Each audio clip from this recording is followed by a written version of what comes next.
Bismillahirrahmanirrahim. Assalamualaikum warahmatullahi wabarakatuh. Ya, alhamdulillah rabbil alamin. Puji dan syukur kepada Allah Subhanahu wa taala kita panjatkan karena di sore hari ini kita dimudahkan sama Allah untuk bisa berkumpul, berdiskusi, menyiarkan segala macam hal-hal kebaikan yang datangnya dari Allah, dan juga sholawat serta salam kita limpahkan kepada Nabi besar Rasulullah Muhammad SAW atas segala pengorbanannya, atas segala kasih sayangnya, sehingga kita bisa dijadikan muslim dan diperkenalkan muslim kepada kita. Alhamdulillah hari ini saya diminta nih sama Pak Andreas untuk ngisi kajian. Tapi sebenarnya kalau dibilang kajian juga saya berpikir kayaknya ilmu saya belum nyampe ke situ deh. Tapi apa yang bisa saya sampaikan di sini mungkin sekedar sharing ya. Jadi sesinya mungkin bisa dirubah kayak yang biasanya bapak-bapak di sini memperhatikan pasif. Nanti di tengah penyampaian misalkan ada yang mau ditanya silahkan gitu ya. Jadi nggak harus nunggu sesi berakhir. Nanti bapak-bapak bisa bertanya sama saya. Dan apa yang disampaikan sama saya di sini sifatnya masih sangat butuh belajar gitu ya. Dan saya harap kalau ada yang salah bisa langsung dikasih tahu ke saya gitu. Sebelumnya perkenalkan nama saya Yandi Arya Putra, karena di flyer kemarin sempat Yandi Saputra gitu. Nah, harus potong ini lagi nih Pak, apa? Alhamdulillah cukup warga baru saya di sini tahun 2021 ya. Misalkan sama bapak-bapak mungkin masih warga baru lah gitu. Saya orang farmasi sebenarnya, apoteker gitu ya. Jadi selama pendidikan banyaknya farmasi, tapi setelah lulus ujiannya banyaknya ekonomi gitu. Jadi hari ini diminta untuk bisa memberikan atau sharing lah ya tentang apa yang saya miliki. Tapi saya itu kadang bingung kalau di sharing tentang farmasi mungkin kurang begitu menarik ya. Tapi kalau tentang hidup tuh biasanya relate gitu, apalagi sama bapak-bapak gitu. Jadi bismillah saya mulai. Yang pertama bisnis dulu ya. Sebenarnya menurut pandangan saya secara pribadi bisnis sama bekerja itu nggak ada bedanya gitu, nggak ada bedanya. Cuman karena kita ngelihat segala sesuatu itu dari kacamata orang lain ngelihatnya lebih enak gitu. Pas dilihat ternyata rumit gitu ya, rumit banget. Dan ketika memulai bisnis itu saya mikir lagi, kayaknya lebih enak kerja deh gitu. Pas sudah kerja bisnis enak deh gitu. Jadi banyak hal yang ternyata apa yang kita lihat baik, enak, kerjaan orang lain ternyata pas dijalanin mumet juga gitu. Tapi yang pertama yang mau saya sampaikan itu adalah di niat Bapak. Di niat. Oh ini ada sebuah ayat tapi langsung saya sampaikan aja artinya gitu. Apa yang membedakan kita ngelakuin segala sesuatu sama orang lain yang ngelakuin sesuatu hal yang sama? Atau apa yang membedakan muslim sama non muslim ngelakuin sebuah kegiatan sama-sama baik nih, misalkan sama-sama bakti sosial, sama-sama memberikan orang bantuan yang banyak, itu yang ngebedain tuh niatnya Bapak.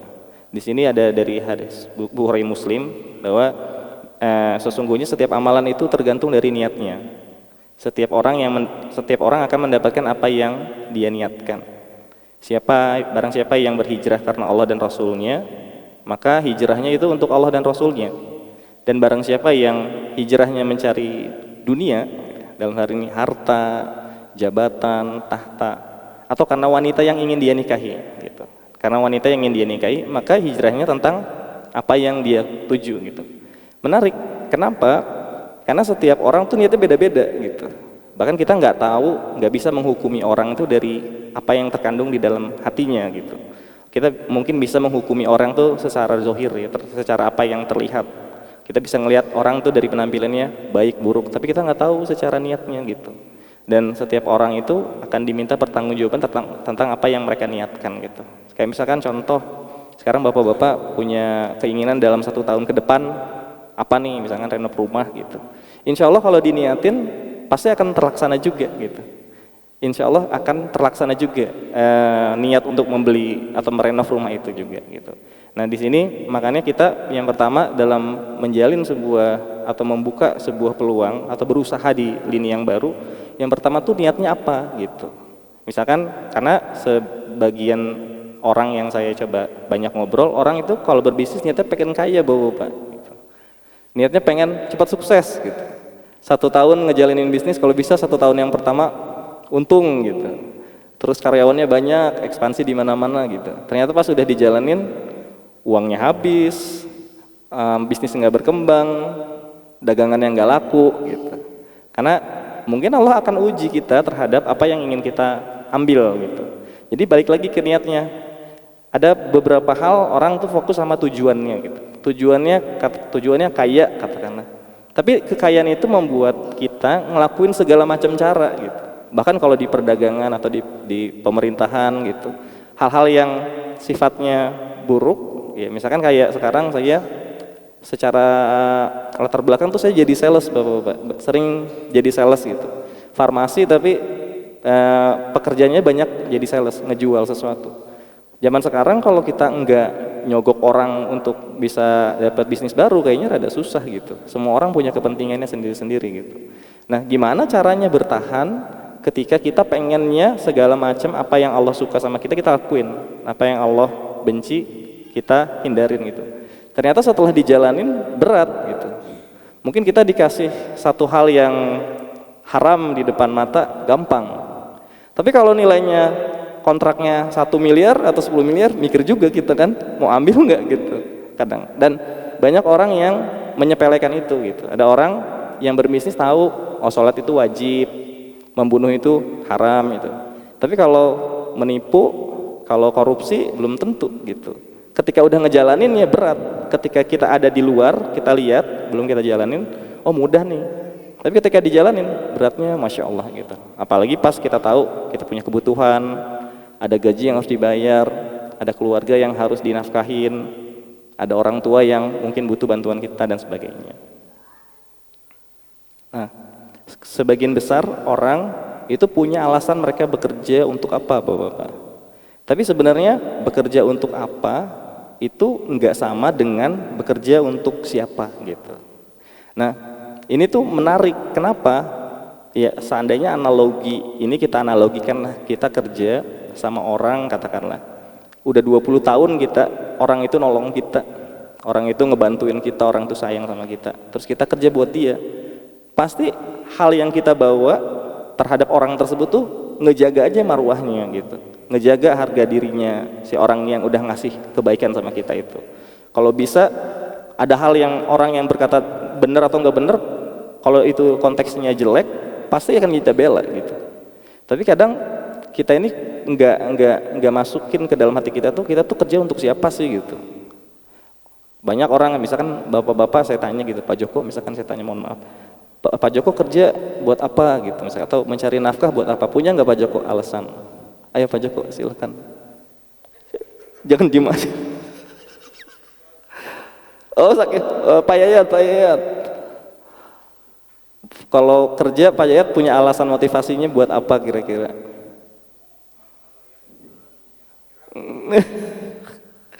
Masya Allah.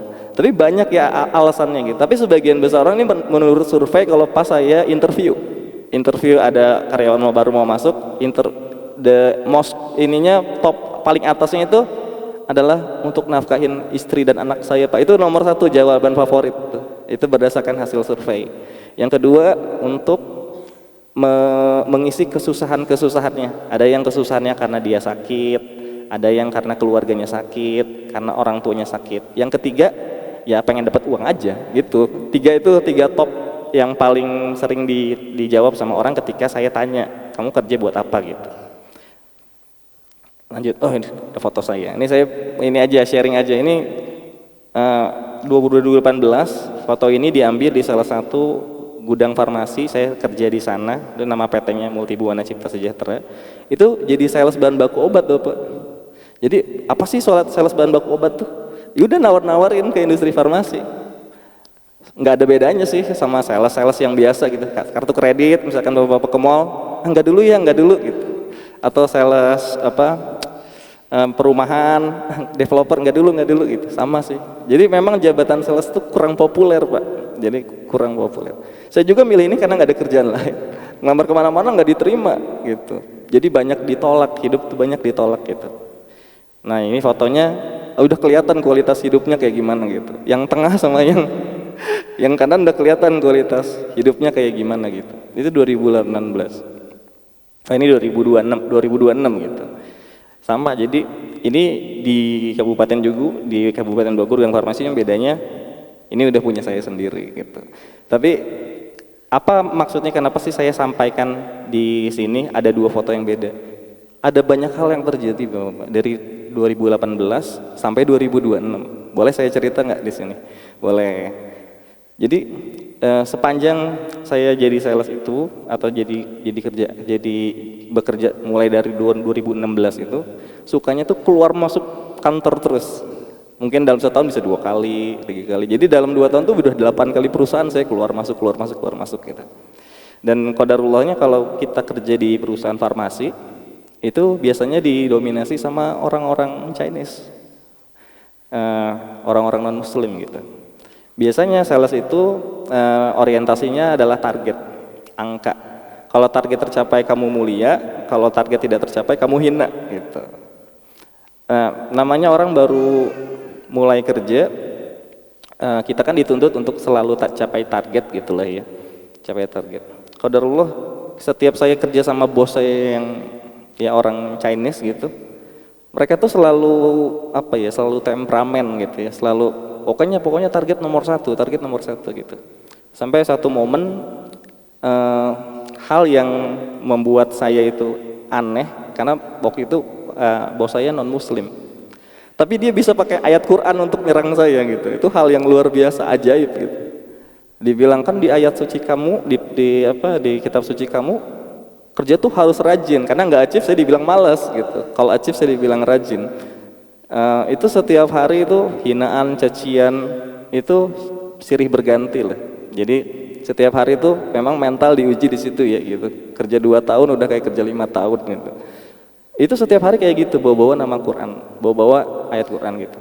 Padahal di hari itu menurut saya nggak ada hubungannya antara emang rezeki kita segitu, effort kita segitu dengan apa yang dicapai. Namanya orang masih belajar. Tapi maksudnya mungkin menurut pandangan bos saya waktu itu, kalau kamu nggak ngusahain target, berarti kamu ngelakuin sesuatu hal yang belum kamu lakuin, kamu malas gitu. Tapi kelihatan kalau orang yang udah basic on angka itu, target itu udah jadi kayak Tuhan dia gitu. Akhirnya saya keluar, nggak nyampe berapa bulan itu juga keluar masuk. Sampai momen ini Pak, saya punya azam, saya pengennya kerjanya yang atasan saya Muslim aja deh gitu. Atasan saya Muslim aja biar nanti kalau saya sholat apa segala macam bisa dimudahkan gitu.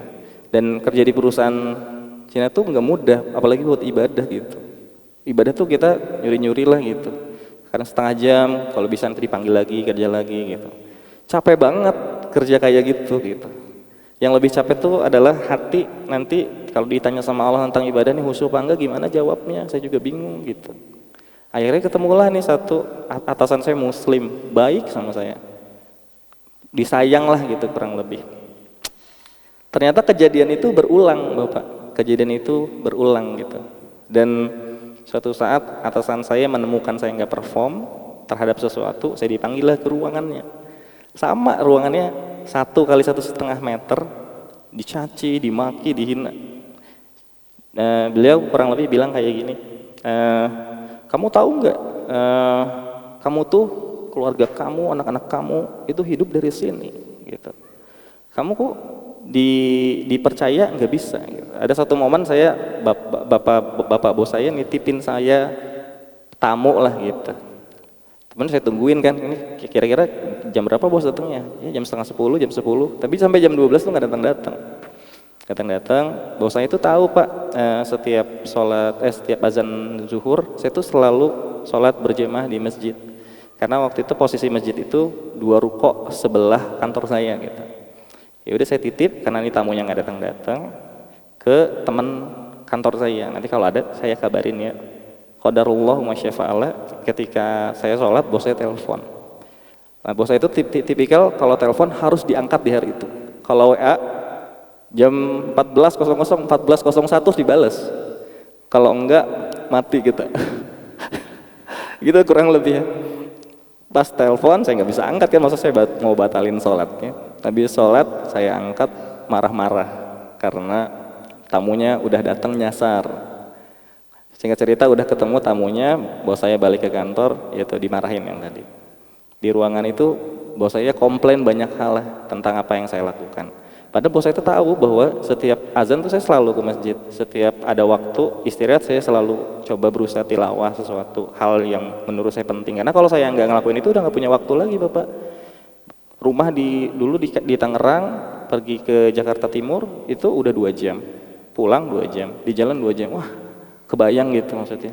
Makanya sekarang ketika Allah kasih keringanan buat saya, rumah di Bogor, kantor di Bogor gitu, enak gitu maksudnya.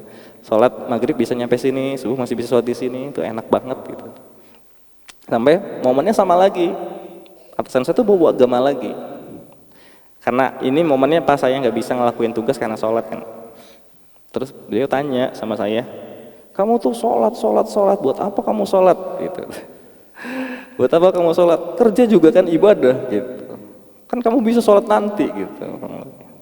Terus saya diam aja pak. Saya tuh maksudnya nggak apa-apa harga diri kita dihina-hina nggak apa-apa. Tapi masa iya ibadah kita juga kayak gitu. Maksudnya kita have no freedom gitu. Kita nggak punya kebebasan dalam rangka ibadah gitu. Terus kita hidup buat apa gitu.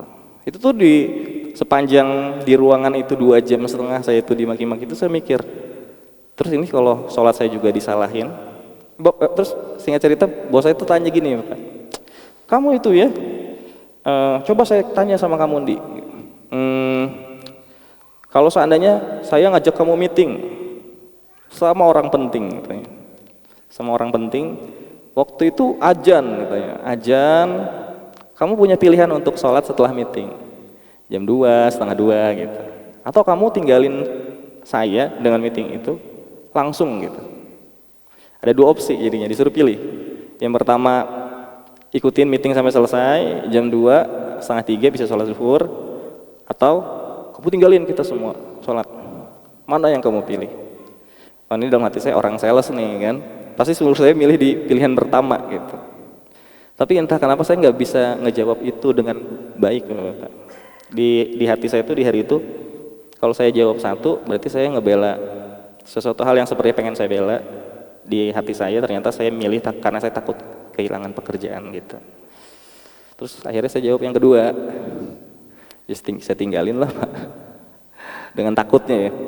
Karena saya juga takut digebukin, digampar, dibunuh, kan kita nggak tahu orang itu gimana. Oh bener, ternyata bapaknya marah banget. Oh marah semarah-marahnya. Dia tanya kenapa. Tapi ini jawaban saya yang sampai hari ini ngerasa ini ngubah hidup saya banget. Kenapa? Saya cuma jawab gini Pak, kalau saya disuruh meeting sama Bapak itu kan namanya perintah makhluk Pak, perintah manusia. Ketika azan itu perintah Allah, saya akan lebih milih perintah Allah yang lebih tinggi dari Bapak. Wow, dimarahin. Habis dong. Habis, jadi maksudnya kemarin Pak Yayat kan bilang yang penting mentalnya. Iya sih bener. Mental tuh berbicara gitu. Akhirnya dimaki-maki lagi lanjut sampai 4 jam Pak dimaki-maki saya. Di hari itu saya udah mengikrarkan, hari ini kalau saya nggak bela sholat saya malu ketemu sama Allah. Tapi di saat itu saya nggak punya uang Pak, nggak punya apa. Saya mau bilang sama istri saya, kayaknya Abi resign lagi nih. Gitu. Istri saya, astagfirullahaladzim, gitu. Sering gitu Pak. Jadi belum setahun keluar lagi, tabungan belum kekumpul, keluar lagi gitu. Udah akhirnya saya keluar, bilang nggak mau one man notice ya, biar menunjukkan sikap gitu. Istri saya bilangnya, nggak apa-apa Bi, alhamdulillah. Gitu. Meskipun sebenarnya hatinya berkecamuk kayak gimana nih suami gue besok, gimana lagi nggak ada kerjaan lagi. Kerjanya 8 bulan, nganggurin setahun. Nganggurin setahun, capek banget jadi orang kayak gitu ya Pak. Singkat cerita besoknya bos saya tahu saya mau keluar, marah terus ngajak ribut lah sama saya gitu. Singkat cerita sampai bawa-bawa preman, disekap gitu kayak mau dibunuh gitu lah Pak. Dan di momen itu momen titik balik saya banget, dan momen itu tuh jadi berat banget buat saya gitu. Ya udah akhirnya saya keluar, setelahnya difitnah macam-macam gitu. Termasuk ke customer saya industri farmasi, selalu dibilang itu ya Andi itu penipu gitu katanya. Jadi setelah saya kerja, sebelum saya keluar, bos saya tuh bilang kayak gini. Tapi ini bener deh. Kenapa sih saya cerita? Karena ini sisi keajaibannya. Bos saya tuh bilang gini, bersumpah di hadapan saya. Saya pastiin kamu nggak akan pernah bisa kerja di industri farmasi ini lagi. Saya pastiin. Gitu. Saking kesalnya sama saya.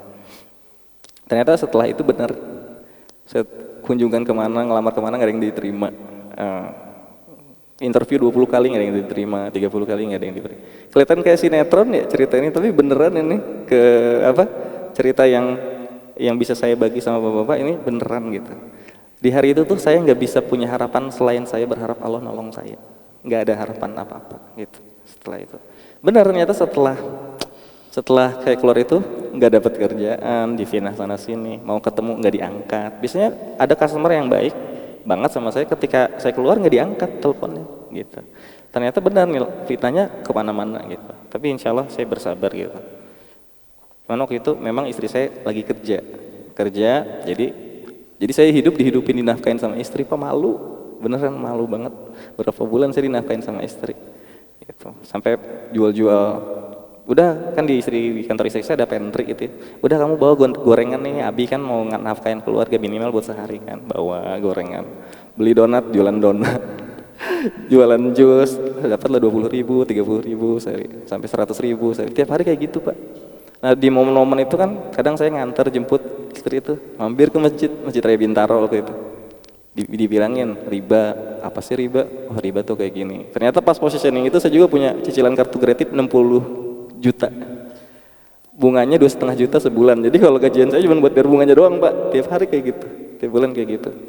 Sampai satu momen tuh saya bilang sama istri saya kayak gini, kayaknya kita nggak akan pernah bisa jadi kaya deh gitu. Atau kayaknya kita nggak pernah bisa punya rumah. Saya bilang sama istri saya, Mi maafin Abi ya. Kenapa? Kalau seandainya nanti selama kita menikah, Abi nggak bisa ngasih kamu apa-apa, nggak bisa kasih kamu rumah, nggak bisa kasih apa, di kondisi ekonomi kita yang kayak gini gitu. Sampai kayak gitu Pak. Tapi maksudnya tetap Allah tuh ada di hati saya, karena saya takut ketemu sama Allah, saya nggak bisa bela masalah soal itu. Tapi luar biasanya setelah itu saya ketemu sama orang yang membuat saya keluar dari kantor karena telat, ngajak saya bisnis bareng gitu. Terus saya bilang, saya digaji dong, minta uang. Oh saya nggak bisa ya, nggak ngegaji kamu. Kenapa? Karena saya baru bisa dapat uang kalau kamu ngejual sesuatu. Terus saya bensin gimana dan segala macam. Pokoknya terserah kamu. Contoh misalkan perdagangannya, kita punya modal 1 juta, harga barangnya 1 juta. Lu mau jualin 1.100.000, 1.200.000, untungnya 100.000-nya buat kamu selisihnya gitu. Ternyata qadarullah susah kemana-mana karena tadi difinah tadi kan. Jadi setiap ketemu sama orang itu yang dijual bukan barang bapak-bapak, tapi kesusahan. Bu tolongin bu, ditolak. Bu tolongin bu, ditolak gitu. Itu bercerita kesusahan sampai banyak menangisnya saya. Sampai satu momen ada salah satu customer saya itu kayak alumni lah gitu ya. Yaudah deh Pak saya tolongin gitu. Nah itu titik balik tuh. Tolongin, boleh bu boleh. Ternyata harganya murah Pak. Singkat cerita kontrak. Singkat cerita kontrak 2 tahun. Singkat cerita jadi 1 pembelian 2 barang, 3 barang, 10 barang sampai 20 barang dalam 1 tahun.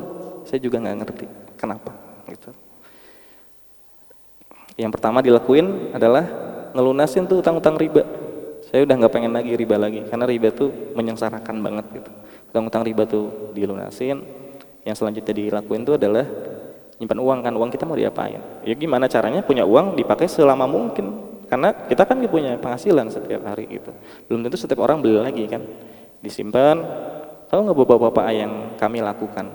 Yang kami lakukan tuh setelah kita udah melepaskan kan haus dan segala macam itu berjalan 1 tahun 2 tahun kayak gitu terus. Yang kami lakukan tuh udah Mi kita pakai uang kita buat ambil 4C haji. Kenapa? Ya kalau kita nggak punya rumah di dunia minimal kita punya rumah di surga. Gitu, gitu. Tapi itu uang yang segitu dipakai, Pak. Uang yang segitu dipakai. Habis uangnya. Semua nggak ada uangnya. Jadi kalau hari ini saya nggak punya uang, udah biasa gitu. Jadi habis uangnya semua.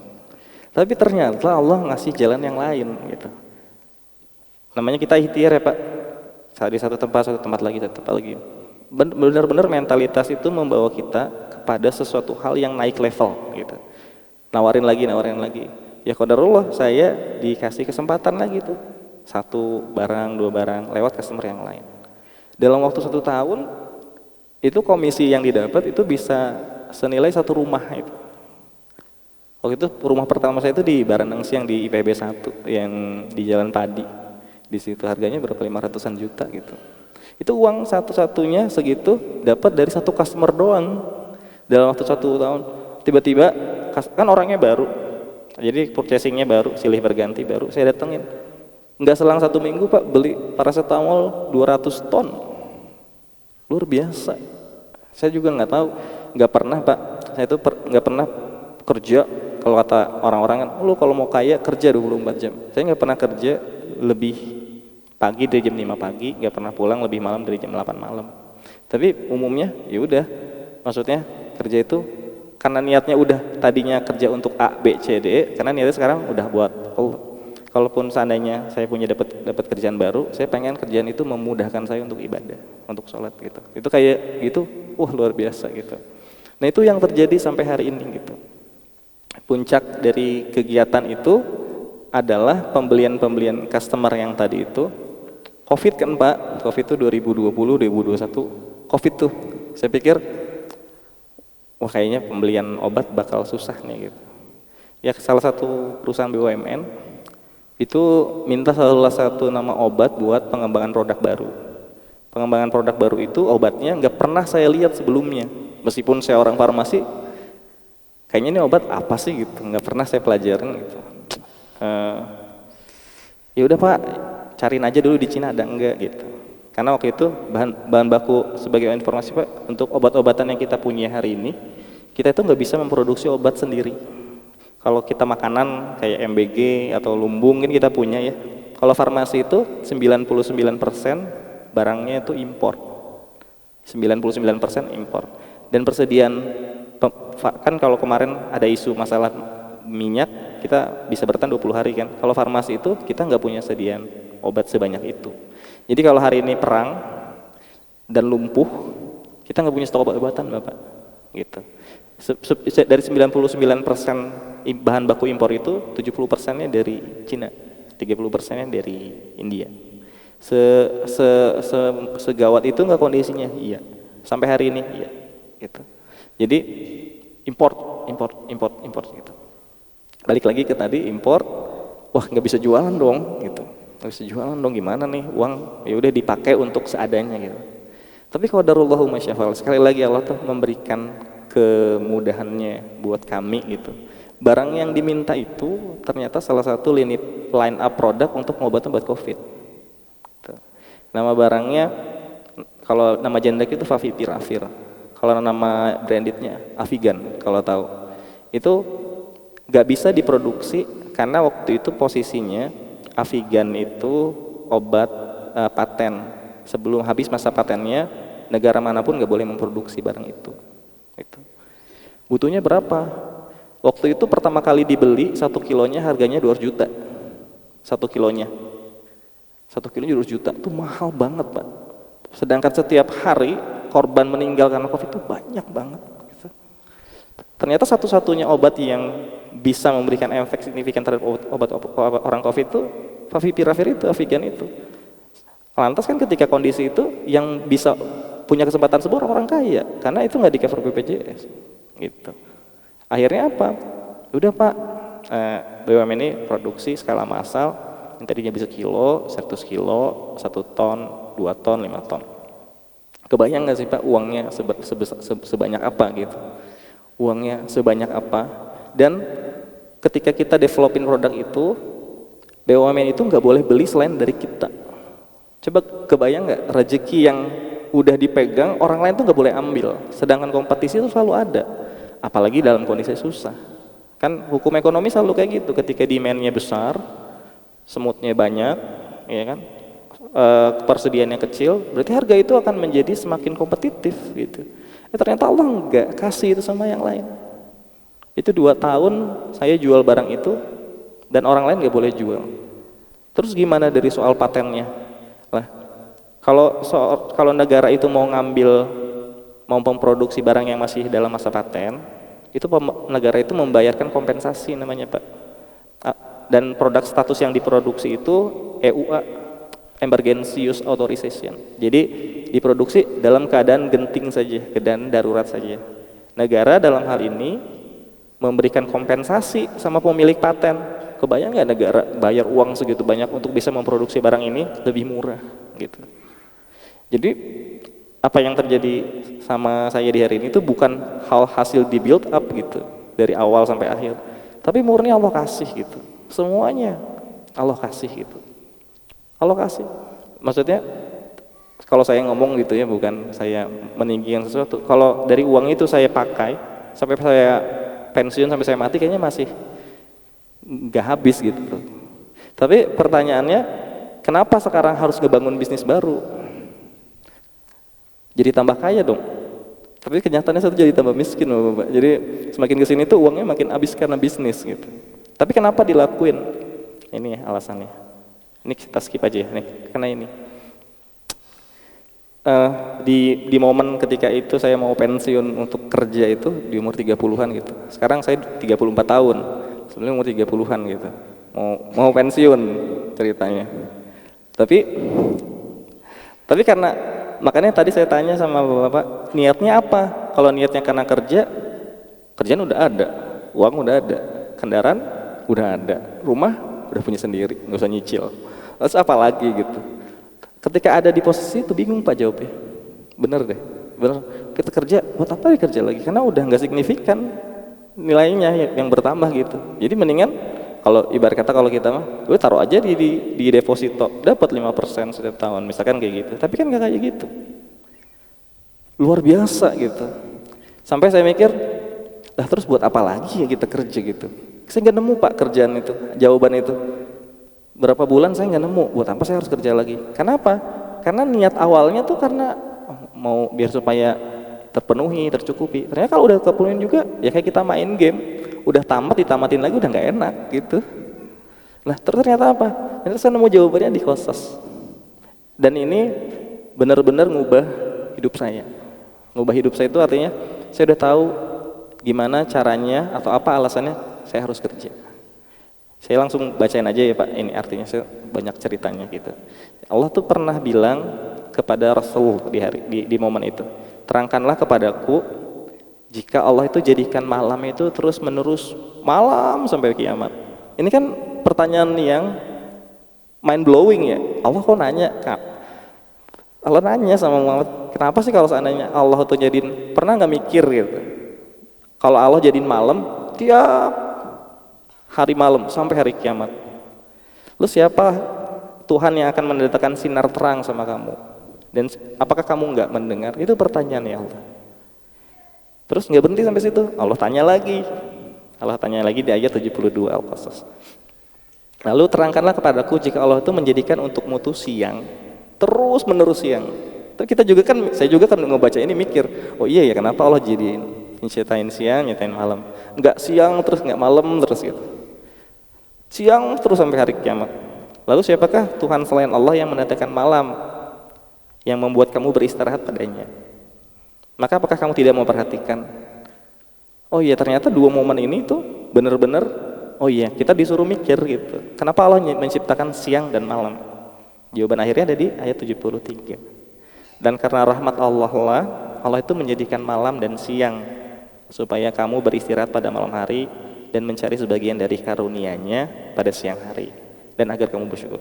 Jadi sekarang waktu di momen ini saya tahu kapan saya kerja, karena suruh kerja nih. Kalau masih ngelihat siang, ternyata kita masih disuruh berusaha gitu. Jadi udah nggak boleh malas lagi gitu. Udah siang udah suruh kerja gitu. Sama halnya kayak sholat lah. Apain sholat? Kita mungkin bisa punya 1000 jawaban untuk menjawab. Oh sholat itu gini. Tapi bapak-bapak menyadari nggak? Kalau saya ditanya, buat apa sholat? Karena disuruh. Gitu. Udah simple. Kenapa kerja? Disuruh. Gitu. Tapi kerja yang baik itu adalah tadi disuruhkan Allah dan membuat pekerjaan itu buat kita jadi bersyukur, Bapak. Karena kadang kita kerja banyak ngeluhnya gitu. Jadi kita kurang bersyukur. Jadi dua poinnya, karena disuruh sama karena ajang untuk kita bersyukur gitu sampai hari ini gitu. Jadinya how to bangun perusahaan baru itu semata-mata biar supaya orang-orang bisa kerja, orang-orang bisa hidup gitu. Senang nggak ngeliat orang bisa hidup? Senang banget. Bisa orang tiap gajian kasih makan istrinya gitu, bisa jual telur ya, bisa apa-apa gitu. Bukan karena kekayaannya. Kalau karena kekayaannya, kalau kita udah ngerasain di satu titik, udah nggak enak lagi Pak, harus butuh kekayaan yang lebih gede lagi. Udah nggak nikmat lagi itu. Ternyata dunia tuh kayak gitu. Kurang lebih itu ya. Nah, gimana caranya how to doing something? Memulai dulu lebih baik daripada konsep terus nggak pernah terlaksana gitu. Bikin konsep sebulan, konsep terus, tapi nggak ada eksekusi.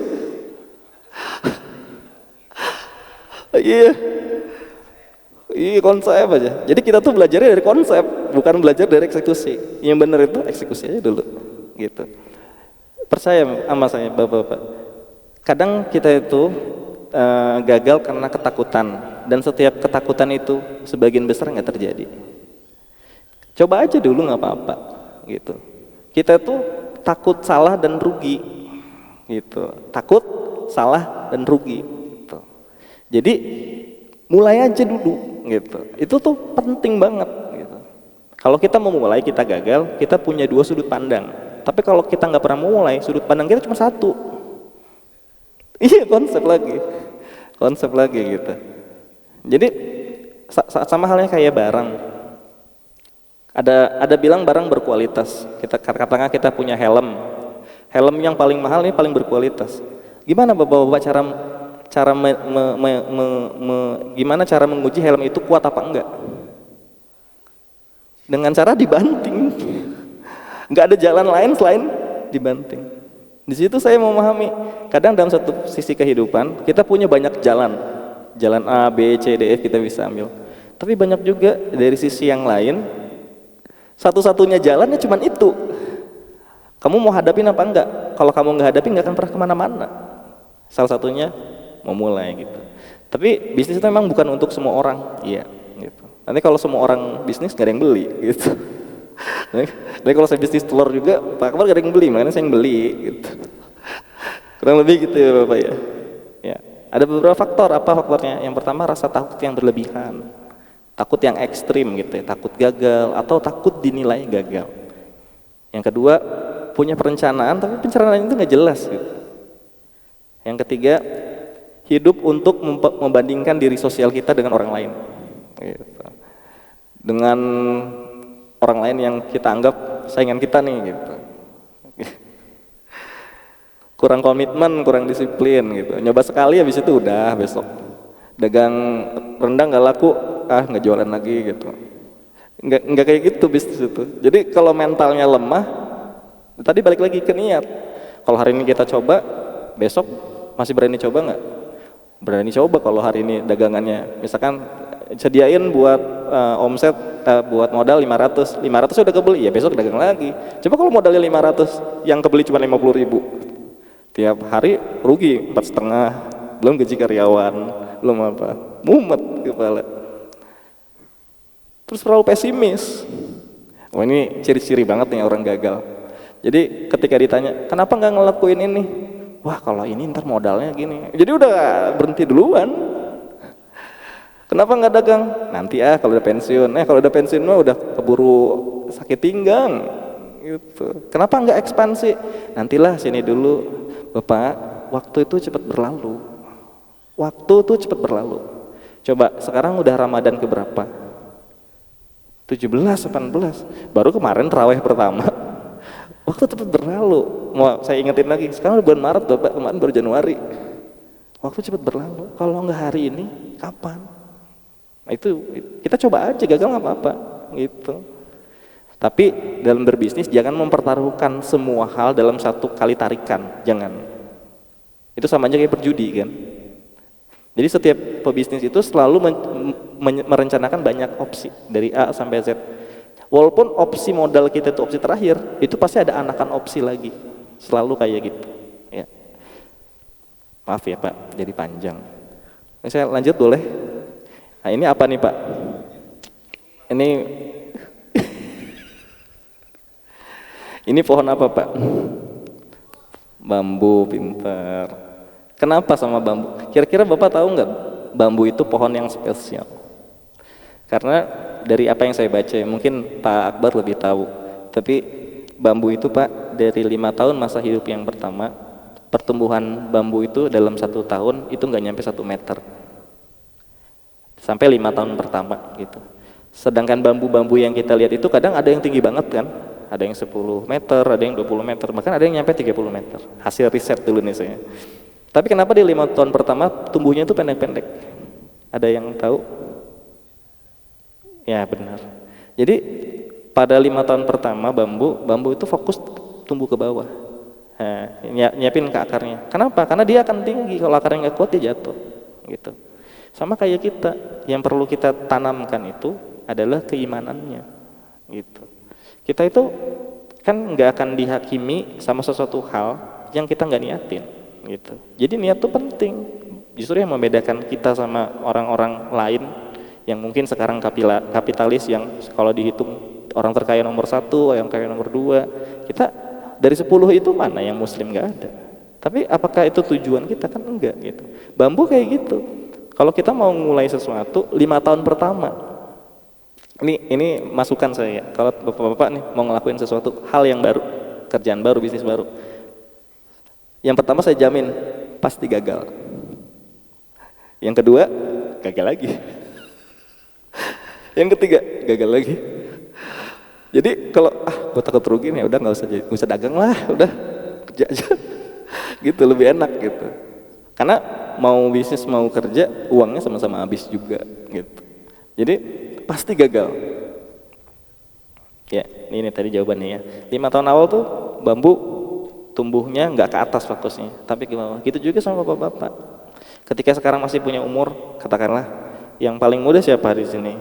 Pak Yayat nih paling muda misalkan. Ya, memakai masa muda itu untuk gagal lebih baik daripada sukses terlalu cepat menurut saya. Karena jatah gagal itu yang dibentuk dari kegagalan itu adalah daya pikir sama mentalitas. Gitu. Kalau hari ini kita masih hitung-hitungan, kalau ada sesuatu saya dulu yang dapat deh, yang lain nanti dulu, itu nggak cocok. Jadi Pak Akbar ini senyum-senyum dulu nih, relate ya. Jadi kita dagang, dapat uang, harapan kita ambil, ternyata besok bulan depan harus mikirin gaji karyawan lagi, hari ditaruh lagi, ada lagi ditaruh lagi, ada momen rugi, ya udah dari tabungan sebelumnya. Qadarullah Pak, saya ngebangun perusahaan 5 tahun, nggak ada seperak pun saya ambil. Kenapa?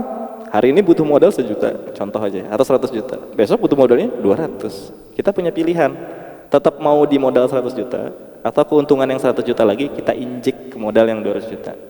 Tapi harus kuat nahan puasa. Yang paling susah apa Bapak-bapak? Nahan kemiskinan atau nahan punya uang tapi nggak dipakai? Oh itu susah gitu. Punya uang nggak dipakai susah gitu. Kalau nggak punya uang nggak dipakai bukan susah, pusing. Ya kan? Karena mental ditekan kan, sama istri ditekan, sama orang tua mungkin kalau yang masih nafkahin ditekan, sama anak ditekan gitu. Jadi kesana ya, saya lanjutin ya Bapak. Oke, ini tadi ya konsep rasa takut yang ekstrim, ya, rasa takut yang ekstrim. Nah, ini rumus jadi kaya, meskipun sebelum jadi kaya ya Pak, ini saya disclaimer dulu, takutnya Bapak-bapak punya asumsi kayak orang kaya gitu, padahal enggak. Kita tuh berfokus terhadap meningkatkan pendapatan dan mengurangi pengeluaran, itu rumus jadi kaya. Setuju nggak ini Bapak? Ya kan? Ini tuh rumus jadi pelit tuh kayak gini. Rumus jadi pelit tuh kayak gini gitu. Ditumpuk aja. Dan nggak tahu ini kalau opini saya pribadi, kalau kita punya uang lebih banyak, kita berjanji kita akan ngasih lebih banyak gitu. Pokoknya kalau saya punya uang segini, saya pengen kayak gini. Saya mau sedekah nanti nyumbang masjid. Ntar kalau saya udah punya uang 1 M gitu, ntar saya nyumbang. Karena dia belum jadi kaya. Kalau udah jadi kaya, makin takut dia tuh kehilangan uang itu 1 M. Takut banget, takut ditaruh, takut taruh di ini, takut semua takut gitu. Ada orang yang minta dong 500.000 bantuin. Wah, kalau dikasih 500.000 harta gue jadi 999 juta 900, wah udah nggak satu M lagi. Ya Allah, lanjut ya Pak. Ini masih seru nggak sih obrolannya? Enggak ya? Udah, ini konsep satu. Sampai buka, Masya Allah. Terus, ini yang kedua. Uang itu kan mati jika disimpan terus menerus. Hidup akan hidup kalau diputar. Siapa yang mati uangnya? Enggak, yang punya uangnya mati. Pernah nggak ketemu sama orang pelit? Pelit banget. Padahal sebenarnya rumahnya bagus, mobilnya ini, tapi pelit banget. Pelit. Kalau kita minjem 500.000 aja, ya 500 deh, 100 ya. Oke, udah. Mau kayak rumah. Nah itu kayak pelit banget sih ini orang gitu, pelit banget sih orang itu. Ini karena rasa memiliki gitu. Mati, uang tuh mati ketika terus menerus. Sama kayak kita, kayak tubuh loh. Uang tuh kan yang dititipin sama kita sama kayak tubuh. Kalau kita nih, badan kita sesehat apapun, tapi makan terus yang banyak. Tapi nggak buang air besar, Pak, nggak buang air kecil, mati kita. Gitu, mati kita. Jadi kalau mau rezeki lancar, banyak uang, keluarin uang itu, keluarin nggak apa-apa, lepas. Bapak-bapak punya uang, katakanlah dapat THR ya. Pak Roni dapat THR belum?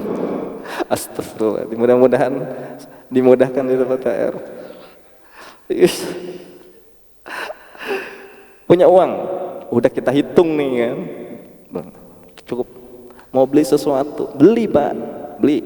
Bapak mau Pak Roni mau beli apa? Beli sepatu, beli. Gak usah mikirin, nanti gini, beli. Kalau kata saya Maya, kenapa? Karena Rasulullah pernah bersabda, ada sahabat bertanya, ya Rasulullah, kalau seandainya aku punya uang 1 dinar, siapa yang paling berhak aku sedekahkan? Katanya Rasulullah, dirimu dulu sendiri, sedekahin. Baru itu, habis itu siapa? Anakmu, istrimu, orang tuamu, baru setelahnya yang lain, terserah gitu. Jangan pelit Pak sama diri sendiri, jangan pelit.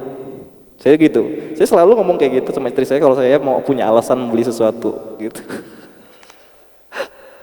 Gitu. Intinya istri kita nggak akan komplain kalau uang bulanannya cukup gitu. Ini kajian apaan sih? Jadi beli Pak, nggak apa-apa. Bapak itu juga nggak akan mungkin berlebihan kok beli sesuatu. Nah ibu-ibu tolong dimudahin ya kalau ada. Beli Pak, mau apa? Pak Adi mau beli pelek baru, beli. Pelek baru beli. Bapak kan capek kerja, ya kan, nyari uang ini apa? Nempel kan ke kepala itu masalah itu. Nempel ya kan Pak, masalah itu nempel. Kalau buat laki-laki itu memang susah dicernanya. Kalau perempuan kan banyak, ibu-ibu ini kan banyak berprasangka, penuh di dadanya itu. Kalau laki-laki itu numpul di kepala Pak, gitu. Makanya model-model iklan obat sakit kepala itu kebanyakan modelnya model laki-laki, gitu. Ya, udah lanjut ya Pak. Ya fakta. Semakin banyak uang, makin takut gitu. Makin banyak uang, makin takut. Tapi kalau minta miskin, nggak mau gitu. Ya, niat cari uang. Kalau seandainya punya uang lebih, nanti kalau ada apa-apa, enak nih, tenang, nyari ketenangan. Tapi ketika nambah, hilang ketenangannya, takut. Gitu aja terus.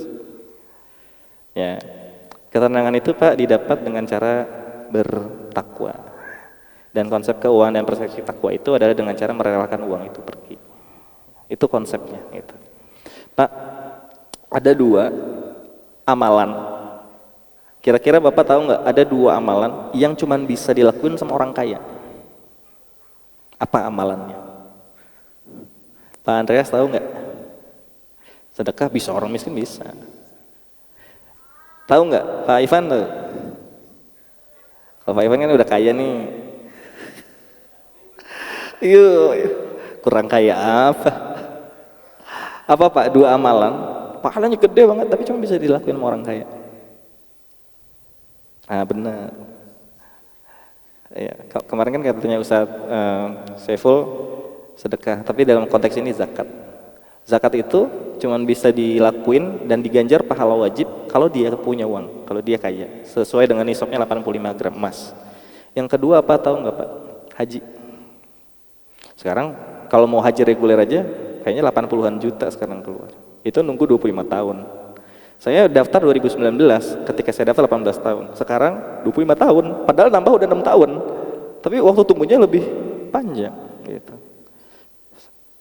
Kalau mau cepat harus furoda atau haji plus. Uang yang dikeluarin minimal 500 juta. Paling sedikit 300. Jual rumah dulu itu, jual mobil. Susah nggak? Susah. Tapi pahalanya wajib Pak.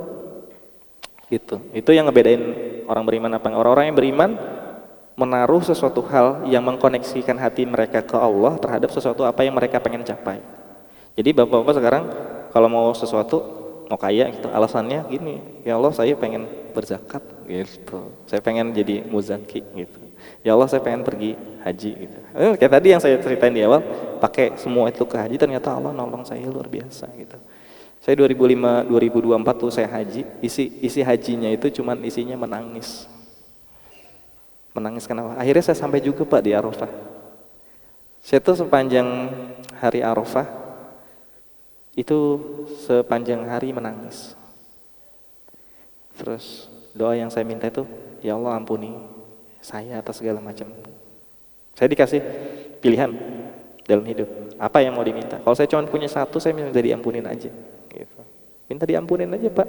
Kalau kita udah diampunin sama Allah, nggak mungkin Allah tega ninggalin kita, nggak mungkin Allah tega ngasih kita hal yang nggak mungkin kita bisa laluin gitu. Lanjut kok jadi sedih sih. Bagaimana caranya keluar dari rasa takut hilangnya rezeki gitu, atau sedikitnya rezeki? Karena kita berpersepsi bahwa rezeki itu uang gitu. Bener nggak Bapak? Rezeki itu uang gitu. Padahal belum tentu uang, bisa aja rumah, motor, mobil, surat berharga gitu. Tapi kesehatan, sekarang bisa duduk di sini belajar, sharing, itu semua rezeki gitu. Kita nggak nilai. Kita nilai itu cuman manusia itu punya kecenderungan menilai kesuksesan itu dari banyaknya banyaknya kuantitas secara kualitatif. Kalau dalam bahasa ilmiahnya, semua kualitatif semakin banyak semakin berkualitas gitu. Enggak, karena kalau dalam sebuah ilmu ada quality, ada quantity. Ada kualitas, ada kuantitatif. Banyaknya barang atau banyaknya kuantitas belum tentu menandakan bagusnya kualitas barang tersebut. Enggak, gitu. Itu dicamkan sama kita gitu. Jadi rezeki banyak. Nah, kita nganggap ada sebuah kutipan di Quran bahwa ada seorang Yahudi atau kafir bilang bahwa ya Allah, ketika Allah kasih dia kelapangan rezeki, dia bilang bahwa Tuhan itu sedang memuliakanku.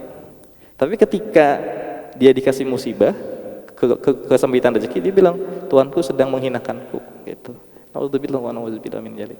Jadi kita harus yakin nih bahwa segala macam kebaikan, kelapangan, kesempitan yang menimpa kita itu bagian dari Allah tuh sayang sama kita gitu. Kalau seandainya Allah mengambil sesuatu dari kita, tanda bahwa sesuatu itu nggak pantas kita milikin gitu. Kalau kita dikasih itu terlalu lama, itu zalim sama orang gitu. Susah nggak? Susah banget. Sebaiknya bapak bersabar gitu. Dari mana nih? Dan tidak ada satupun makhluk bernyawa di bumi melainkan semuanya udah dijamin sama Allah rezekinya. Allah mengetahui tempat kediamannya dan tempat penyimpanannya. Bahwa yang tertulis di Lauhul Mahfuz itu nyata. Itu harus diyakinin Bapak. Kalau enggak, kita akan ada di masa kekhawatiran terus-menerus. Yakinin rezeki itu. Kalau sekarang kita dikasih sedikit, kenapa kita bisa menilai sesuatu itu sedikit atau banyak? Karena kita ngelihat yang lebih banyak dari kita. Jadi kita nganggap sedikit. Ada cerita Pak, kapan hari itu kan kantor saya bagi-bagi makanan, buka di kantor. Ada salah satu karyawan saya senang dapat makanan. Makanannya apa waktu itu? Ayam sambal ijo. Wah senang lah dia. Panggil, Pak, sini makasih ya Pak. Itu salaman. Terus senyum-senyum lah, senang ngeliat makanan buka itu. Ternyata rautnya berubah sampai temennya ngeliat temennya bawa hokben. Seketika rasa syukurnya itu hilang. Kok dia dapat hokben, gue cuman ayam sambal hijau. Jadi rasa syukurnya langsung hilang hanya karena orang lain dikasih nikmat lebih banyak sama Allah. Gitu. Lanjut ya Pak. Ini hujan ya. Ini hujan. Jadi gimana cara memperbesar kapasitas kita? Yang pertama, Pak, perbesar wadahnya. Katakanlah contoh, ada istilah banyak anak banyak rezeki. Kalau saya banyak anak banyak pengeluaran yang pertama. Yang kedua banyak anak banyak rezeki. Karena apa? Karena mereka hidup. Gitu. Jadi kalau sekarang bapak-bapak kerja atau yang bekerja, kasih orang makan Mbak. Karena mereka kan ngejaga kehidupan mereka. Tandanya sama aja kita memperbesar kapasitas diri kita untuk menerima rezeki yang lebih banyak dari Allah. Ya katakan tangan. Seberapa banyak sih tangan bisa nampung air dari hujan? Sedikit. Kalau mau banyak tuh bawa tangki galon tuh yang truk galon yang buat nyiram air itu lebih banyak gitu. Tapi kan apa yang dibutuhin dari ini gitu? Banyak memberi sama orang lain gitu. Coba dipraktekin memberi gitu, memberi. Tapi saran saya kalau memberi jangan orang lain tahu. Takutnya niatnya berubah gitu. Hal yang membunuh segala macam kebaikan itu riya, kesombongan gitu, sombong. Apa kesombongan itu? Manusia yang sombong itu manusia yang merendahkan orang lain, manusia yang ngerasa lebih baik dari orang lain gitu.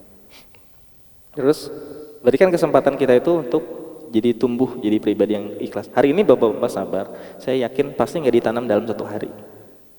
Setiap kebiasaan kesabaran itu adalah kompensasi, belajar.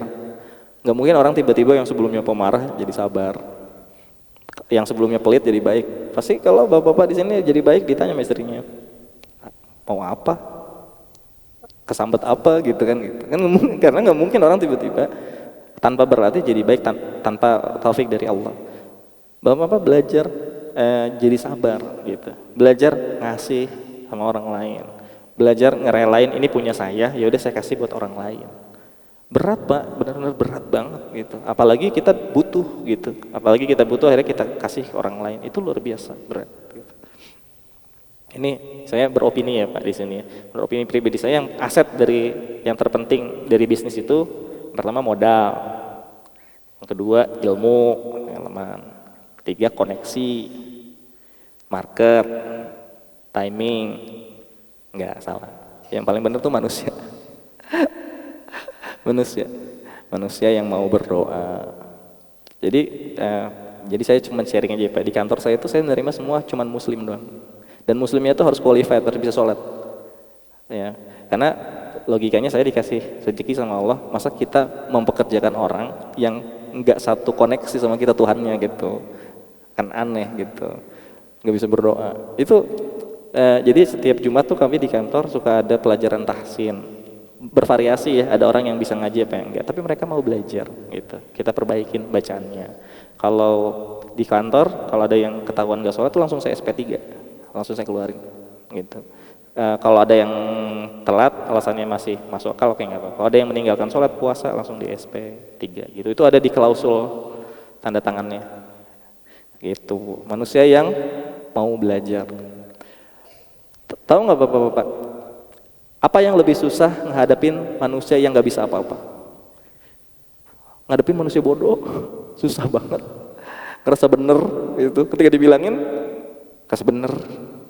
Dibilangin, iya, besoknya ulangin lagi. Capek banget Pak itu. Gitu. Untung kalau di kantor kan gampang ya, besok keluarin aja. Gitu. Susah banget ya orang yang nggak mau belajar tuh, susah banget dididik. Gitu. Apalagi kalau dia jadi pejabat, ya Pak ya, misalkan pejabat apa, aduh. Sampai udahlah nggak usah sama dia, nggak mau belajar susah gitu. Udah mau belajar nggak mau berubah gitu. Dibilangin denial terus, susah Pak. Kebayang itu kalau sama ada di tim kita gitu. Kalau saya dikasih pilihan nge-hire orang berpengalaman apa enggak, mendingan yang enggak, lebih gampang dibentuknya gitu. Yang kedua gajinya kecil ya Pak. Kalau nggak pengalaman gede, idealismenya tinggi gitu. Kalau sekarang kita build aja gitu. Tapi resikonya apa? Bisnisnya pelan. Iya, pelan, lambat bisnisnya gitu. Tapi balik lagi, kalau kita terburu-buru sama bisnisnya, nggak akan kuat, nggak akan tetap. Mau berusaha gitu. Udah gagal satu, dibilangin sedikit tersinggung. nggak mau kerja lagi, ya kan banyak gitu. Susah banget, capek banget.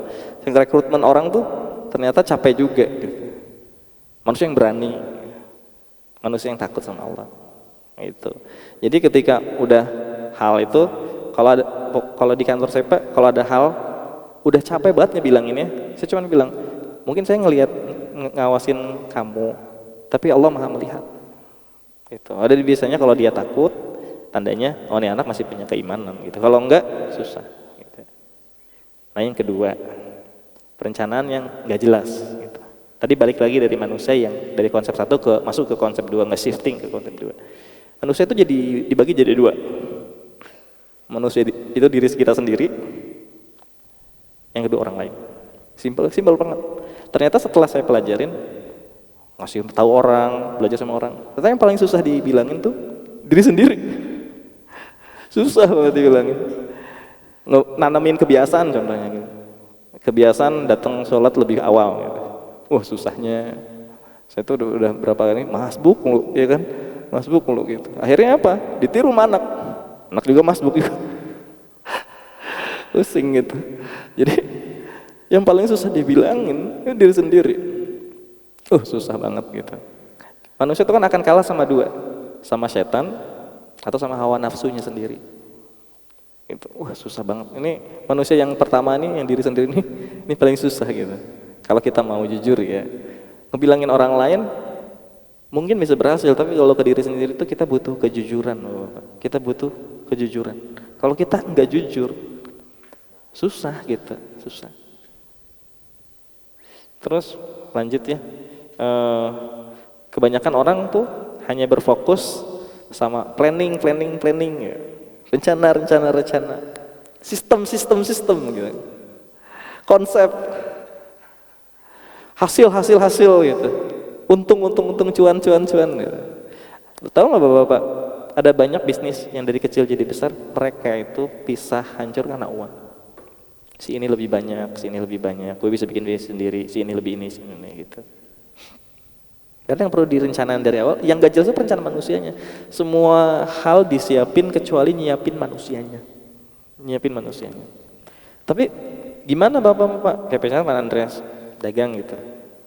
Yang bisa saya saranin kan, kemarin saya ngobrol sama Pak Andreas, Pak butuh orang. Kenapa? Karena biar jadi besar butuh dua Andreas untuk bisa meningkatkan skala dari 100 porsi ke 200 porsi, butuh 2 Pak Andreas. Gitu. Gimana caranya? Dididik. Nggak bisa gitu. Setelah dididik, yang pertama dipercaya. Habis itu dididik. Kalau kitanya overthinking, nanti resep soto Medan gue ntar diambil. susah gitu. Nanti ada soto Medan yang lain ntar nggak laku ya, susah gitu. Dididik, dikasih kepercayaan, dididik gitu. Berasa nggak Pak? Berasa. Ini cerita nyata. Saya tahun pertama rugi di kantor, bikin bisnis rugi miliaran lah ruginya untuk operasional doang. Yang kedua, alhamdulillah rugi lagi, tapi tidak serugi yang pertama. Yang ketiga, untung memang sedikit banget lah pokoknya. Paling cuma 5% dari biaya operasional tahunan. Yang ketiga untung 120%. Yang ketiga 400%. Yang kelima 400% sampai sekarang. Apakah karena saya kerja lebih lama? Enggak. Karena saya percaya Pak sama teman-teman saya, sama tim saya percaya. Padahal saya rekrut nggak punya pengalaman. Mereka mau belajar, mereka mau ibadah, mereka mau disuruh ngelakuin sesuatu. Nggak ada pengalaman ya Pak, ngadepin orang. Tapi kalau saya yakin sales saya nih suruh ke customer gitu, ngadepin sama sales yang top tier 1 gitu, dia pasti menang. Saya cuma bilang kayak gini, kalau sama anak-anak sales, kamu berhadapan sama orang yang tidak menyembah Allah, kamu menyembah Allah, kamu pasti menang. Karena dia yakin dia keimanannya, oh iya Pak, menang ya. Kalau kamu kalah, pasti Allah tolong. Udah, ibarat kata orang tuh kalau mau perang tuh kayak orang berjihad nih Pak, bener-bener beringas sales ini. Karena tahu bahwa saya pasti menang, walaupun lawannya tier 1.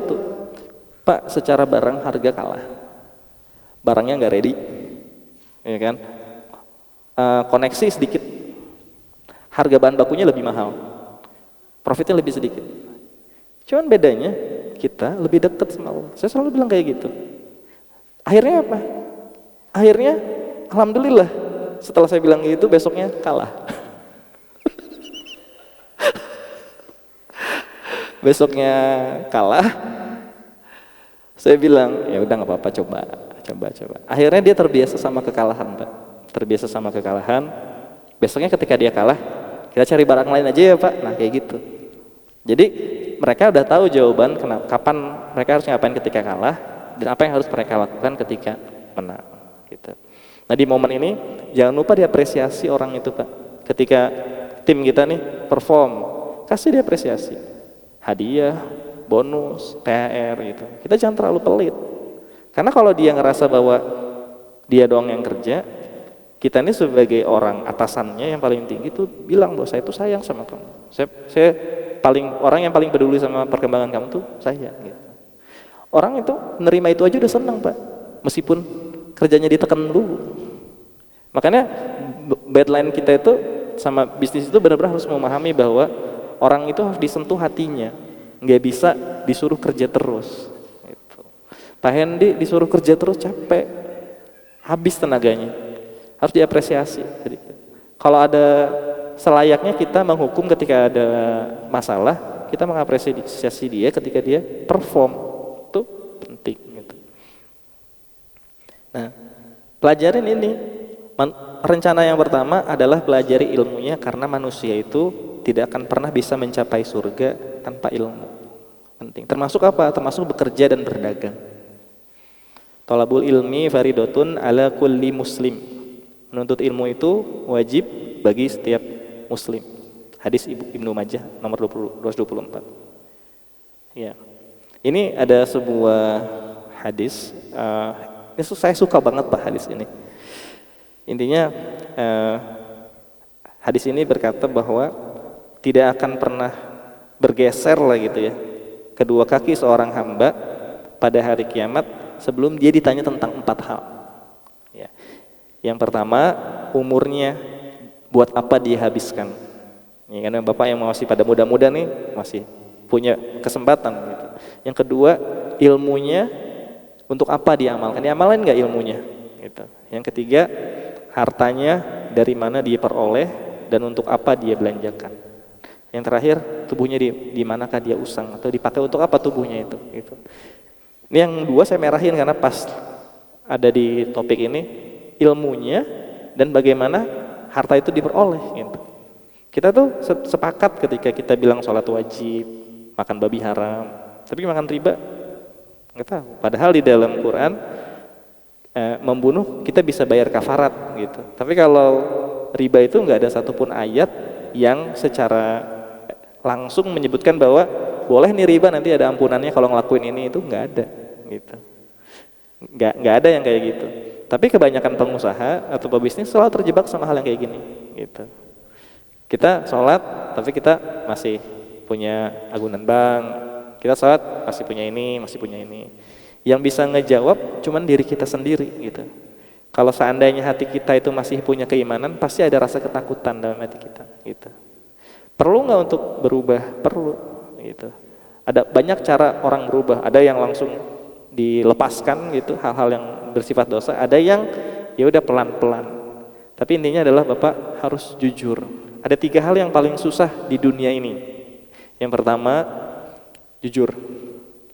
Jujur sama manusia masih oke, jujur sama Allah belum tentu. Yang kedua, sabar. Yang ketiga, ikhlas. Susah banget, susah. Oke. Ya. Ini tadi ya, berilmu sebelum bekerja, berilmu sebelum bertransaksi. Yang pertama, hindari riba. Saya menyarankan, sangat menyarankan kalau bapak-bapak yang mau berusaha atau yang sekarang lagi kerja, hindarin riba. Hindarin riba. Riba itu apa? Ya sebenarnya riba ada 3 gitu ya. Nanti mungkin Ustadz Asep yang lebih tahu. Ini salah satu hal yang membuat itu riba itu transaksi yang ada lebihannya gitu. Minjam tapi ada bunganya. Transaksi yang nggak dari tangan ke tangan gitu. Terus selanjutnya tidak ada dosa bagi orang untuk mencari karunia dari Robnya. Jadi yakinin ini dulu, ilmu ini penting gitu. Ilmu tuh mesti dienjek ke hati. Nah, aplikasi ilmu setelah kita gagal. Itu. Ya. Jadi jauhin riba Bapak. Saya bilang jauhi riba. Insya Allah Bapak-bapak ditolong sama Allah. Kesempatan seorang pengusaha itu besar adalah ketika dia udah meninggalkan ini, walaupun sedikit banget modalnya. Tapi kesempatan pengusaha itu hancur karena riba juga, meskipun banyak modalnya. Gitu. Terus ada mungkin satu nasihat dari saya, kalau Bapak-bapak mau memulai, akan lebih mudah memulai bisnis dengan tidak berhutang. Karena meskipun hutangnya itu halal gitu. Karena bisnis itu kan, berbisnis itu butuh mentalitas. Apabila kita ngelakuin mulai dari hutang, berarti kita udah mikir bayar hutangnya dulu tiap bulan. Bayar hutang lagi, bayar hutang lagi, bayar hutang lagi. Makanya kalau kita nyicil sesuatu, yang paling berat bukan banyaknya cicilan, tapi nyicilnya. Apalagi nyicil rumah, ya kan? Nyicil rumah 15 tahun, capeknya luar biasa gitu. Karena saya pernah ngalamin nyicilin rumah bapak saya. Capek banget, ya kan? Walaupun cuman berapa, tapi capek gitu. Ya. Nah, perencanaan yang baik tuh kayaknya jangan berfokus sama hasil, tapi sama niat. Jadi jangan jadiin value, uang, revenue itu satu-satunya indikator dalam hal keberhasilan. Meskipun value itu penting, ruhnya itu adalah niat. Balik lagi ke niat awalnya apa gitu. Terus melakukan berbagai cara untuk dapatkan uang yang banyak, yang besar. Kadang bertentangan dengan nurani tapi tetap diambil gitu. Disogok 5 juta nggak mau, 500 juta boleh deh gitu. Susah juga. Ya, susah juga, apalagi kita belum pernah pegang uang segitu kan. Itu luar biasa gejolaknya luar biasa gitu. Itu ya. Terus melakukan tindakan menekan, agresif, impulsif, dan juga menyakiti orang-orang di lingkungan kita. Karena kita tuh nggak sadarin gitu. Kita menyalahkan, memblaming orang sehingga orang ngerasa sakit hati sama kita. Kunci pemimpin itu di lisannya. Jadi yang kedua di karakternya, di perilakunya. Ya.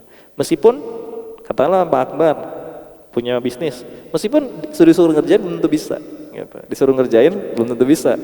Tapi karena perilakunya baik dan perkataannya baik, insya Allah dipercaya. Ngibul-ngibul juga orang percaya gitu. Jadi sebenarnya orang tuh banyak ngomongnya gitu. Kalau kita sendiri dilakuin belum tentu bisa. Gitu. Tapi kan yang penting kalau saya bahasa negatifnya kalau di kantor, kalau bisa orang lain ngapain saya sih gitu.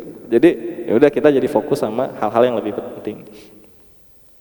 Ya, titik puncaknya melakukan hal yang dilarang sama Allah, menzalimi orang lain dan sebagainya.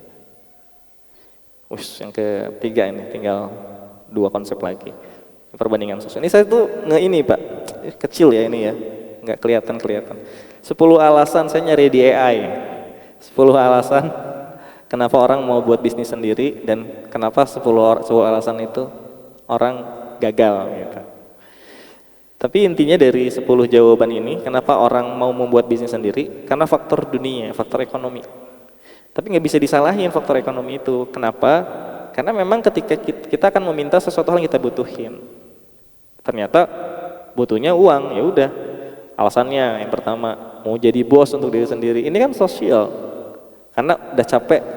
Kalau ada FTV itu dibikin from jongos to boss gitu, from zero to hero gitu. Itu sering banget tuh kejadian. Jadi kita tuh terlalu banyak nonton loh Pak, terlalu ngelihat pengen jadi kaya. Kalau di umur Gen Z atau milenial peralihan kayak saya, anak-anak zaman sekarang itu kalau Bapak tahu ya, misalkan umur 20-an, itu senengnya kerja ngikutin YouTuber yang investasi saham, kripto. Intinya tuh apa?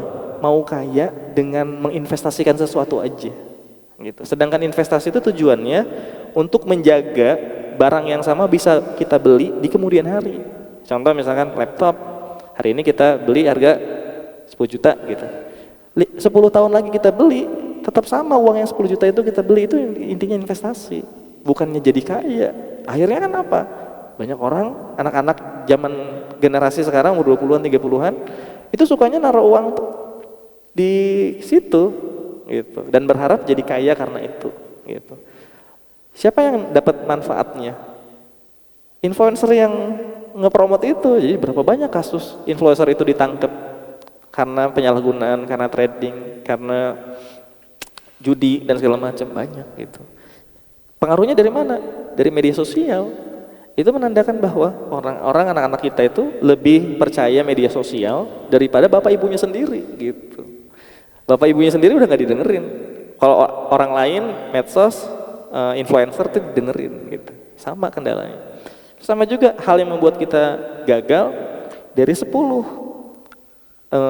alasan yang dijawab sama AI, intinya adalah ke diri sendiri gitu. Diri sendiri gitu ya. Terus berbisnis, bekerja karena ingin dinilai baik sama manusia, bukan sama Allah gitu. Jadi saya ngomong kayak Ustadz ya, tapi maksudnya saya praktis ini ternyata bener omongan Ustadz gitu.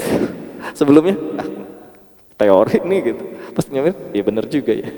Jadi maksudnya iya, karena kalau kita sama manusia, kita bisnis sama orang gagal, ditipu, lama-lama kita terpuruk aja sama musibah itu gitu. Akhirnya nggak mau nyoba lagi, akhirnya main di safe zone, luar biasa gitu. Nah, ini yang tadi ya. Terus menginginkan apa yang ada pada saudara kita dan tidak mensyukuri apa yang Allah kasih sama kita. Tadi masalah hokben tadi itu sosial eksperimen yang langsung di barrier itu gitu. Jadi kayak udah nggak enak nih, udah nggak enak. Itulah kita Pak. Kita tuh selalu ngelihat bahwa orang lain akan jauh lebih baik dari kita, dan kita pengen kayak orang lain itu gitu. Kita pengen ini gitu, kita pengen ini. Jabatan, popularitas, status sosial, bahkan kekayaan pasti mempengaruhi posisi manusia di masyarakat. Setuju nggak nih Pak Andres? Ada orang yang lebih kaya, kita secara nggak langsung lebih segan. Ada misalkan di sini wali kota gitu, kita lebih segan gitu. Artis lebih segan gitu. Kita tuh terjebak dan menjadikan kita jadi kayak pengen mereka gitu. Akhirnya membuat kita tuh jadi sombong sama itu. Ini kutipan hadis ya dari Abdullah bin Mas'ud. Tidak akan masuk surga orang yang ada dalam hatinya itu kesombongan meskipun sebesar biji sawi. Seorang laki-laki bertanya, sesungguhnya semua orang yang senang bajunya bagus, mobilnya bagus, sandalnya bagus, kalau kita mah kayak gitu ya. Apakah itu kesombongan? Lalu beliau menjawab, sesungguhnya itu Allah Maha Indah dan mencintai keindahan. Lalu apa yang disebut dengan kesombongan? Kesombongan adalah menolak kebenaran dan merendahkan manusia. Hadis riwayat Muslim nomor 2749. Dan ini terakhir sih Pak, ini udah mulai bosen ya. Ya. Ini juga salah satu hal yang saya pegang, mansabat tanabat. Barang siapa yang konsisten, maka dia akan tumbuh. Lebih baik kita ngelakuin satu kegiatan, beramal, bersodakoh 500 perak sehari, tapi konsisten, daripada 5 juta sekali sodakoh. Itu bener. Karena yang penting dari sebuah konsistensi itu adalah kebiasaan. Karena untuk usia kita nih Pak, berubah tuh susah. Udah nggak ketolong lah kalau bikin satu kebiasaan baru, nggak ketolong gitu. Susah.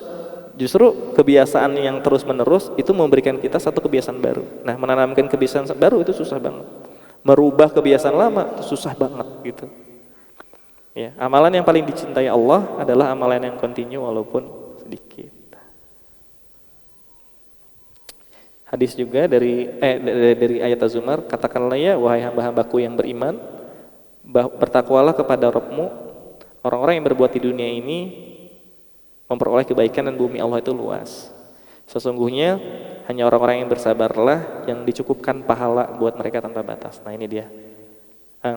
Ada tiga sabar itu dibagi menjadi 3 bagian Bapak. Menurut Syekh Saleh Utsaimin, beliau berkata sabar itu ada 3 bagian. Yang pertama, sabar di atas ketaatan kepada Allah. Sabar menjalankan perintah, maksudnya kayak gitu.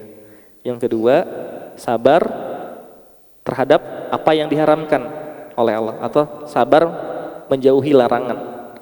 Yang ketiga, sabar di atas takdir-takdir yang Allah kasih ke kita, di atas musibah. Kira-kira dari 3 ini mana yang paling susah? Pak Hendi?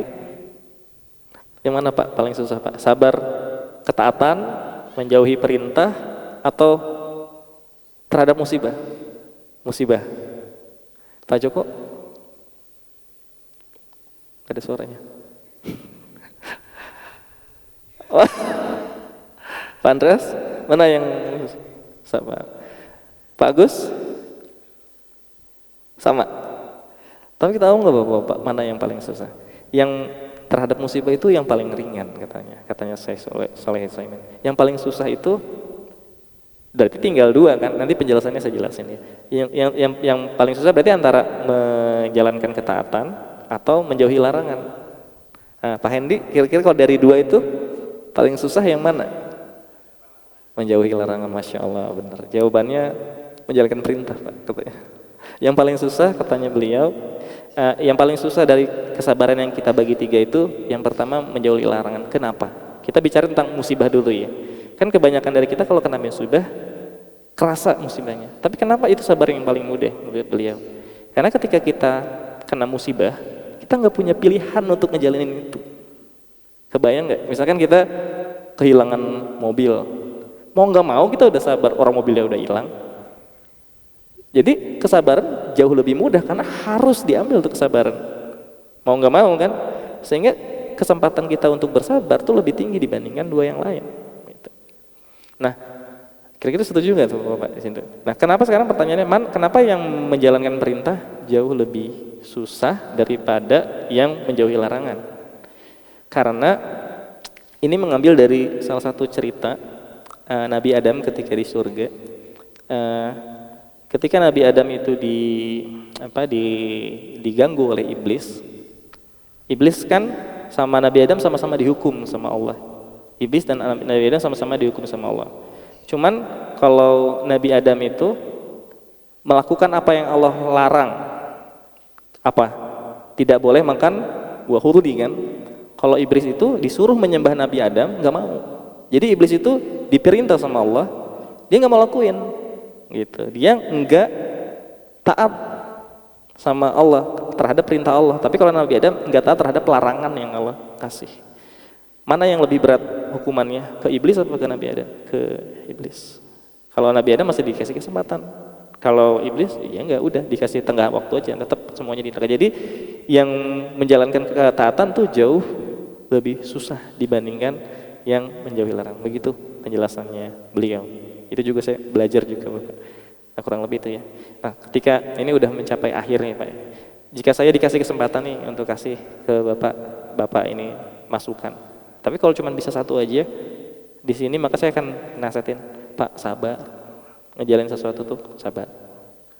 Ditipu sama orang, sabar. Kena musibah, kandang ayam ini, sabar. Karyawan yang nggak perform, sabar. Gaji yang cuma gitu-gitu aja, sabar.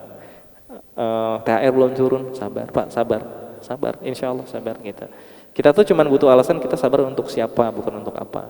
Gitu. Jadi ini setelah saya menjalani ya, ternyata berat banget sabar itu. Tapi kalau saya bisa kasih masukan dari semua hal yang disampaikan tadi, sabar. Insya Allah sabar. Sabar itu menolong, sangat menolong sekali. Kita itu nggak bisa hidup bahkan sedetik tanpa kesabaran. Kita mungkin bisa nggak makan, nggak minum dalam satu hari. Tapi kalau nggak sabar nggak mungkin. Bahkan menghadapi kelapangan pun butuh kesabaran. Hari ini nabung, besok nabung lagi, punya banyak uang. Tapi sabar kan, kita harus nahan itu. Sabar, kita butuh kesabaran.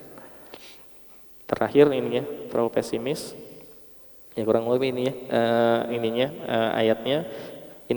Fa inna ma'al usri usra, inna ma'al usri usra. Karena sesungguhnya sesudah kemudahan itu, kesulitan itu ada kemudahan, dan sesungguhnya sesudah kesulitan itu ada kemudahan. Itu sampai diulangin 2 kali sama Allah. Kita harus percaya Pak sama itu gitu. Insya Allah apa yang udah saya sharing ke Bapak-Bapak di momen ini itu beneran terjadi di hidup saya, dan saya tuh selalu excited untuk menceritakan ini. Kenapa? Karena saya secara nggak langsung diminta untuk menyiarkan apa yang Allah kasih sama saya, dan teman Bapak-Bapak tuh ngerasa punya semangat lagi gitu, punya harapan lagi. Justru itulah ruhnya umat muslim. Ini ya. Seandainya jika kalian betul-betul bertawakal kepada Allah, sungguh Allah akan memberikan kalian rezeki sebagaimana burung mendapatkan rezeki. Burung pergi pada pagi hari dalam keadaan lapar dan kembali pada sore hari dalam keadaan kenyang. Gitu. Nah, ini pegangan saya banget gitu, masa saya kalah sama burung gitu, maksudnya gitu.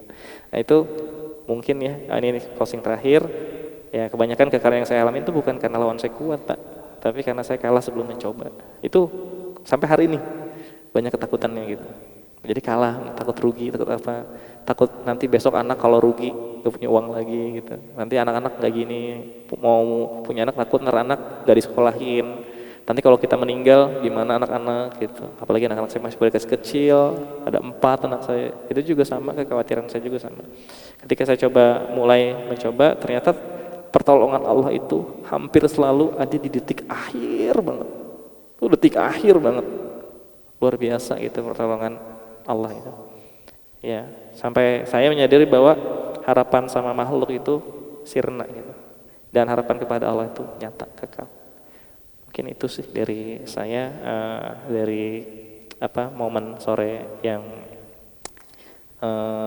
alhamdulillah ya, setelah kasih hujan ternyata cerah gitu. Mungkin sekian ya. Mau ada sesi ya. Oke, boleh silakan.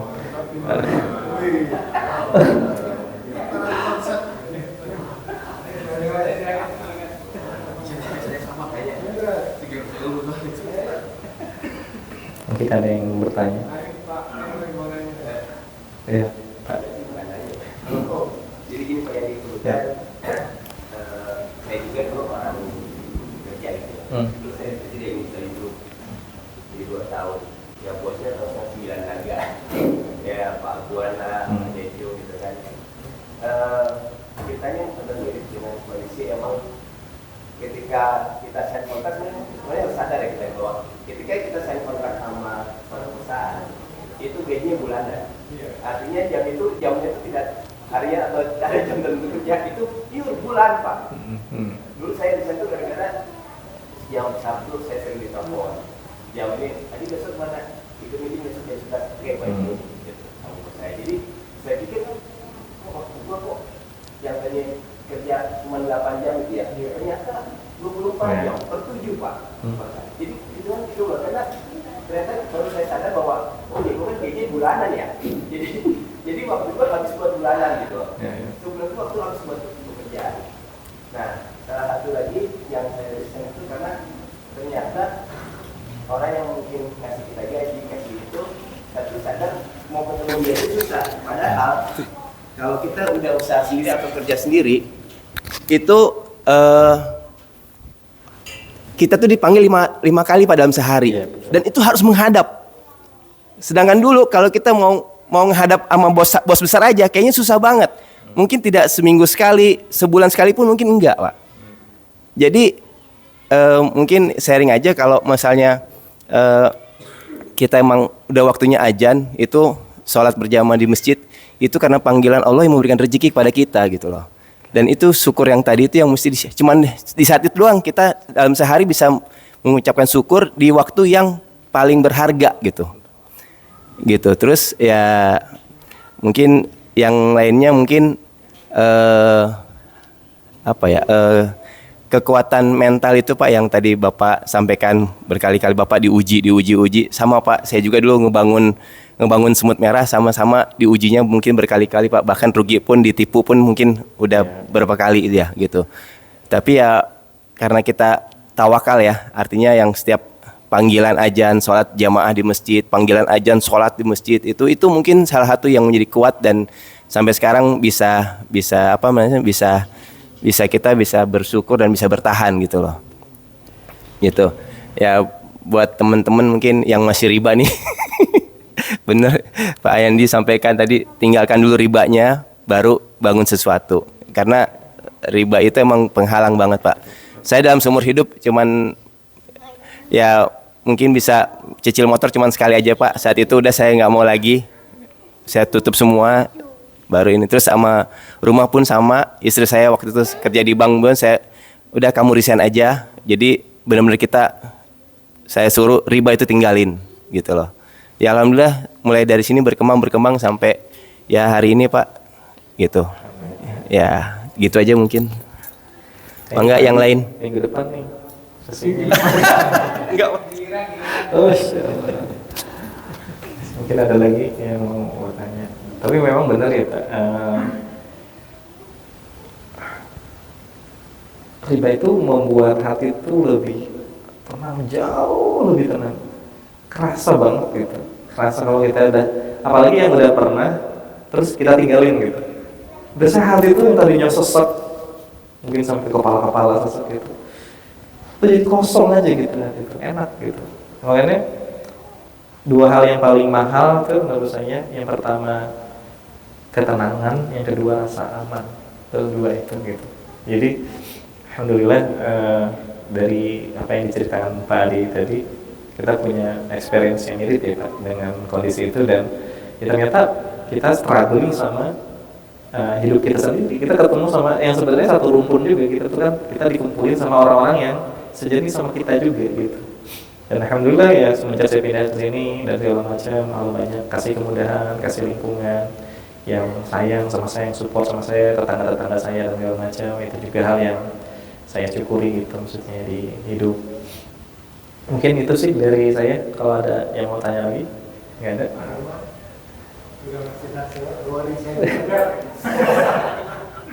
Ini Pak, saya sering aja. Ya, saya. Jadi sebenarnya kebanyakan orang kalau mau bikin usaha itu kan pasti Pak saya nggak punya modal. Ya kan? Padahal ini bunyinya gimana? Ya, padahal dari Allah kita itu sudah dikasih modal luar biasa. Bapak paling gampang yang mudah itu gigi. Ya, kalau kita implan gigi itu satu gigi minimal 25 juta. Ya kan? 20-an juta, saya pernah loh. Iya. Mahal banget, sakit. Oke, 25 juta lah. Kemudian kita hitung satu gigi, satu mulut kita itu giginya berapa? Itu 1 miliar harganya. Baru gigi. Jadi sangat salah kalau usaha itu nggak punya modal. Itu kalau tanya ya, kenapa nggak usaha nggak punya modal? Berarti memang dia nggak bukan tipenya orang yang mau fight ya. Nggak cocok lah buat berusaha, karena yang namanya berusaha itu ya tadi Pak Yadi sebagian ceritanya Pak Yadi itu ada di saya, tapi kebetulan kalau di saya beda. Saya itu resign waktu posisi saya tertinggi di perusahaan, saya sebagai country head gitu. Dan itu butuh waktu 6 bulan untuk ngomong sama yang di rumah. Selama 6 bulan itu ribut terus. Ya waktu itu saya bilang ke istri saya mau resign. Ngapain sih resign? Padahal di kantor enak. Di kantor tuh sekretaris punya 2. Mau ngapa-ngapain tinggal perintah anak gua. Yang nggak enak memang sama dengan Pak Yadi, karena kita itu kerja setiap tahun punya target. Berapapun target yang kita capai itu kurang bagi perusahaan, gitu. Dan yang paling nggak enak itu waktu itu masih saya kerja, saya hampir selalu pergi gelap, pulang gelap. Kalau bulan puasa begini nggak pernah yang namanya buka puasa di rumah kecuali Sabtu Minggu. Selalu buka puasanya di jalan tol. Itu sesuatu yang nggak enak ya. Jadi sebenarnya di kita ya di perumahan kita itu potensi untuk jadi pengusaha itu banyak sekali. Ya, tadi Pak Yandi sudah nyentil Pak Andres.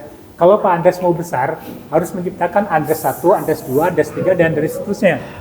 Tanpa itu terbentuk, gak akan mungkin bisnis kita jadi besar. Ya kan? Dulu ketika bangun masjid ini, kita berdebat tuh di rumahnya Pak Haji Endar, ada Pak RW juga. Kenapa sih pada mau bikin masjid cuma 1 lantai? Enggak 2. Alasannya semuanya modalnya susah Pak. Bikin masjid 1 lantai aja sudah 1 miliar lebih. Dari mana kita dapat duitnya? Masjid itu rumah Allah. Kita berusaha cuma dapat 500 juta nggak apa-apa. Sisanya minta sama Allah. Allah itu maha kaya. Gitu ya. Sama ya. Kita masjid sekarang anak-anak sudah besar ya. TPA kita, TPK kita alhamdulillah rame. Bahkan dari Bantar Kemang, dari Kemang Permata, dari BSI, belajarnya juga sini. Jadi waktunya kita untuk saat ini mengubah pikiran. Masjid kita sudah penuh, saatnya kita punya masjid yang lain. Nah, ya kan? Punya masjid yang lain gitu ya. Makanya tadi Pak Yandi cerita ya. Pas Pak Yandi cerita, saya tadi bikin tadi itu yang saya kirim di DKM. Ya, yang provokasi hari ini itu.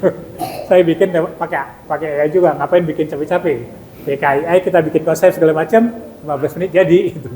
Nah, jadi intinya kalau saran saya teman-teman ya, kita sudah punya potensi untuk menjadi pengusaha, gitu ya. Tinggal yang pertama keberanian kita. Nggak usah mikirin modalnya kita teman-teman semua modal, ya kan? Kadang saya juga sama Pak Akbar. Pak Akbar bisa itu katanya di telur 30 Iya. hari bayarnya. Pak Akbar itu bisnisnya nggak akan bisa besar kalau hanya jualan terol di sekitar kita, ya kan? Kan saya pernah nawarin, Trubus itu punya 29 toko, ya. Saya dari 2 tahun yang lalu, saya tim ahlinya Trubus. Jadi Trubus itu punya 29 toko, dan itu sebenarnya saya sudah bilang kebetulan direkturnya Trubus itu dosen di PB, dosennya Pak Joko, Pak Yayo Bayu Krisnamusti. Dulu wamen ya, beliau dulu sempat wamen macam-macam. Ya, saya bilang ke beliau begini, Pak, Trubus itu kan tokonya banyak, ya. Kalau hanya jadi modelnya Trubus begini, Pak. Trubus itu hanya jual bendera. Dia beli bibit macam-macam itu dari petani. Dari petani cuman dibedain Trubus. Nah, gitu. Jadi Pak Akbar itu sudah punya bendera nih, hutan organik.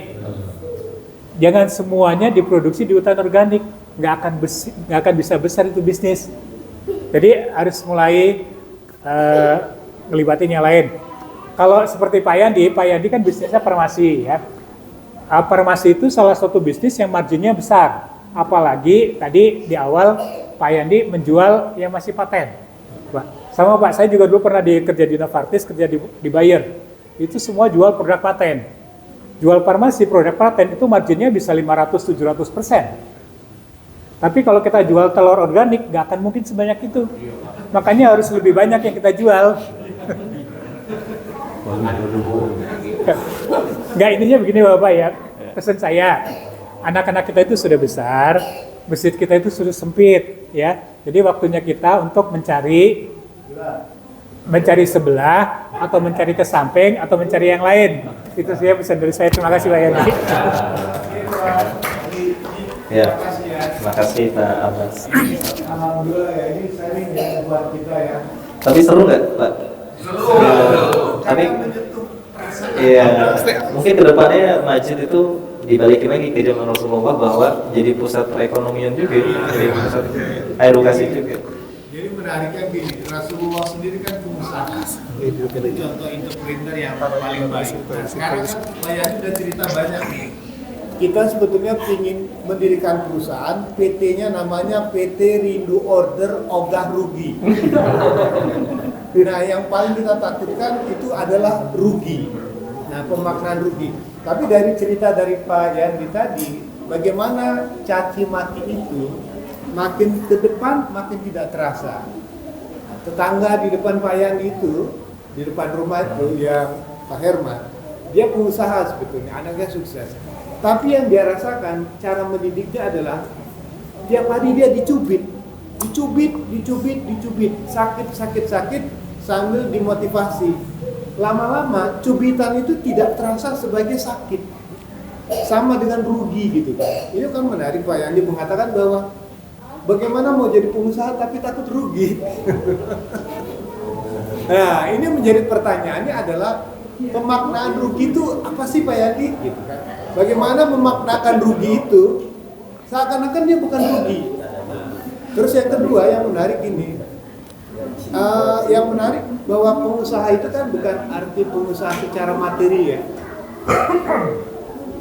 Dalam konteks bidang pendidikan pun kita pengusaha gitu. Seperti contoh maaf, Ustadz Asep pun itu pengusaha. Pengusaha yang mendidik, menanamkan nilai. Kalau semuanya jadi pengusaha tanpa nilai, itu kayak Israel gitu. Jadi kapitalisasi modal itu menarik kayak Pak Yandi lah gitu. Sukses sebagai pengusaha, tapi dikapitalisasi dengan nilai. Disinilah kekuatannya yang ditanamkan. Jadi bukan berarti semua pengusaha jadi secara corporate gitu ya, tapi menurut saya yang menanamkan SDM, karena mencari karyawan di tempat Pak Yadi yang rajin sholat, mau ngaji, itu hanya bisa oleh Pak Asep.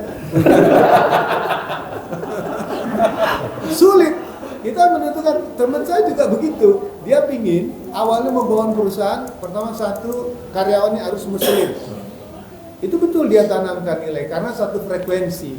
Tapi mencari orang yang mau seperti itu, mudah-mudahan bisa ditanamkan melalui gaya yang ditanamkan. Karena Ustadz Asep pun juga pengusaha.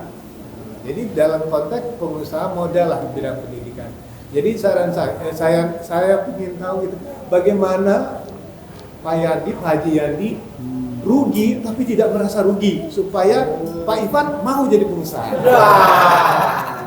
Pak ini mau jadi pengusaha. Jadi rugi itu bukan ketakutan gitu. Gimana caranya gitu Pak Yadi? Nah ini menarik ya supaya maksud saya gini, supaya kita semuanya berani bahwa rugi itu bukan sesuatu yang menakutkan gitu. Kayak gimana Pak Yadi? Ini kajiannya dari yang free jadi berbayar. Tapi kita balik ke definisi rugi dulu ya. Kan umumnya rugi itu adalah ketika jual di bawah harga modal gitu ya. Tapi kadang kan kita ngitung modal itu ada modal beli, tambah pajak, tambah biaya, dikurang dengan atau modal dikurang fixed cost, dikurang variable cost, kurang lebih kayak gitu. Yang pertama, Bapak-bapak harus pahami untuk berbisnis nggak bisa naruh semua nyawa di bisnis, itu dulu yang pertama. Jadi ketika punya uang 100 juta, jangan 100 jutanya hidup dari situ, pasti rugi gitu. Nah, gimana cara mengantisipasinya adalah pemilik harus punya alternatif dana cadangan, tuh harus gitu. Tapi ini nggak untuk semua orang ya. Kalau di saya sendiri, saya jadi buka kartu. Perbandingannya 1:20. Jadi kalau kita mau beli barang harga sejuta, berarti kita harus punya 20 juta dulu. Nah, jadi ketika dari harga sejuta itu yang rugi kan paling cuma 100.000, 200.000 gitu, nggak total keseluruhan barang, dengan gampang di cover gitu. Itu secara sisi dunianya gitu. Tapi kalau sisi nuraninya, kena nggak Pak? Kena Pak, banyak gitu. Kadang kan kita nggak mau bisnis itu yang cuma 100.000, 200.000 Pak, pengennya yang langsung 1M, 2M. Ada sampai hari ini barang saya yang masih nyangkut gitu ya, udah saya bayar 3 miliaran harganya, belum diserap gitu sampai hari ini. Gimana cara nyikapinya? Tapi saya nggak tahu ini korelasinya benar apa enggak. Biasanya kalau saya lagi kondisi rugi tuh Pak, saya banyak memberi. Jadi banyak bersedekah, banyak ngeluarin uang gitu. Kenapa? Biar supaya rasa kepemilikan saya sama uang itu sedikit gitu. Nah, apa yang harus diberi? Menarik, karena yang harus dibeli biasanya meskipun saya punya uang, tapi saya keluarin dari bentuk yang paling saya sayangin, gitu. Misalkan ada benda sesuatu gitu, atau investasi apa, ya udah jual investasi itu, dijual, cuman karena mau nunjukin saya pengen merelakan sesuatu hal yang paling saya cintain gitu dari itu. Saya nggak tahu itu ada korelasinya apa enggak, tapi biasanya itu saya selalu ngelakuin itu Pak. Jadi ketika rugi nih, jadi proyeksinya adalah kita ngeluarin dulu gitu secara hati gitu. Terus lama-lama ketika kita keluarin, ya habis juga sih. Tapi intinya, ternyata nggak seburuk itu gitu ketika kita ngeluarin itu. Terus di sisi internalnya sebenarnya yang paling utama dari proses rugi atau enggak itu nggak dilihat dari itu kan. Kalau kita bicara rugi berarti udah nyampe akhir final step gitu ya. Sebelum kita ngelakuin sebuah tindakan, kita mau jual ke siapa, berapa harganya, kita bikin analisa dulu, kita bikin master plan-nya. Nah biasanya Pak Yayat di kantor itu bikin persentase. Misalkan kita jual ke siapa, katakanlah ke perusahaan A, habit dia bayar berapa persen, 30 hari, tapi suka telat ke 60 hari. Wah berarti 50% bayarnya 50-50 nih, 30 hari. Terus pernah nggak berdagang sama dia, katakanlah. Jadi informasi-informasi objektif itu kita gali dulu. Udah pernah misalkan, oke, sekarang yang mau kita transaksiin berapa? 3 miliar. Udah pernah belum? Udah pernah. Berapa kali transaksi? Lebih dari 5 kali. Udah 5 kali itu dikumpulin datanya di meja saya, terus dilihat. Transaksi paling besar berapa? Ada yang lebih besar nggak dari 3M? Ada misalkan. Berarti udah pernah dong. Ketika masuk ke sana, Oke, kita punya pandangan 80% yakin, udah kita jual. Ternyata rugi. Nah, data-data yang kita kolektifin itu menguatkan kita bahwa ini pasti dibayar, ini pasti diserap, ini pasti ini gitu. Terus cukup nggak? Sebenarnya intinya yang pertama sebelum kita ngelakuin sesuatu, buka kajian analisa dulu gitu. Buka kajian analisa dulu. Kita tuh sebenarnya mau kemana gitu. Kita mau jual kemana? Kan banyak pintunya gitu. Apalagi kalau dia udah TBK misalkan, bisa kelihatan kan laporan keuangannya gimana gitu. Nah itu sedikit banyaknya bisa menyelesaikan masalah. Bisa menyelesaikan masalah di hari ini, tapi kita nggak tahu nanti karena hari ini kita misalkan dihadapin sama kerugian, besoknya katakanlah dibayar gitulah yang 3 miliarnya. Tapi kan besok lagi ada peluang lagi masuk 3 miliar, kita ada ketakutan lagi. Ambil nggak ya kemarin aja. Ini kayak sekarang juga masih ujiannya sama pahit ke saya. Jadi udah beli barangnya 6 bulan gitu serap-serap nih uang 3M ini. Jadi khawatir juga kan gitu. Khawatir juga, iya khawatir lah itu uang buat pendidikan, buat apa itu sedikit banyaknya ngambil dari uang yang saya punya gitu. Karena kapasitas kantor saya nggak segitu. Ketika kantor butuh modal besar, berarti ownernya nginjek dana ke sana gitu. Atau kita nyari investor, posisinya ke sana. Kalau nggak ada, dilihat berapa persen gitu. Kalau nyambung katanya Pak Arman, di farmasi memang unik ya, ada yang dia tadi barangnya benar-benar baru tuh marginnya luar biasa. Tapi biasanya populasi barang-barang baru yang marginnya gede itu kurang dari 5% populasi di market gitu ya. Yang 95%-nya itu barang-barang yang gak ada harganya, kayak paracetamol kayak gitu-gitu. Mefenemek, dan kita cuman bisa hidup terpastikan dari bulan ke bulan tuh dari barang-barang komoditi.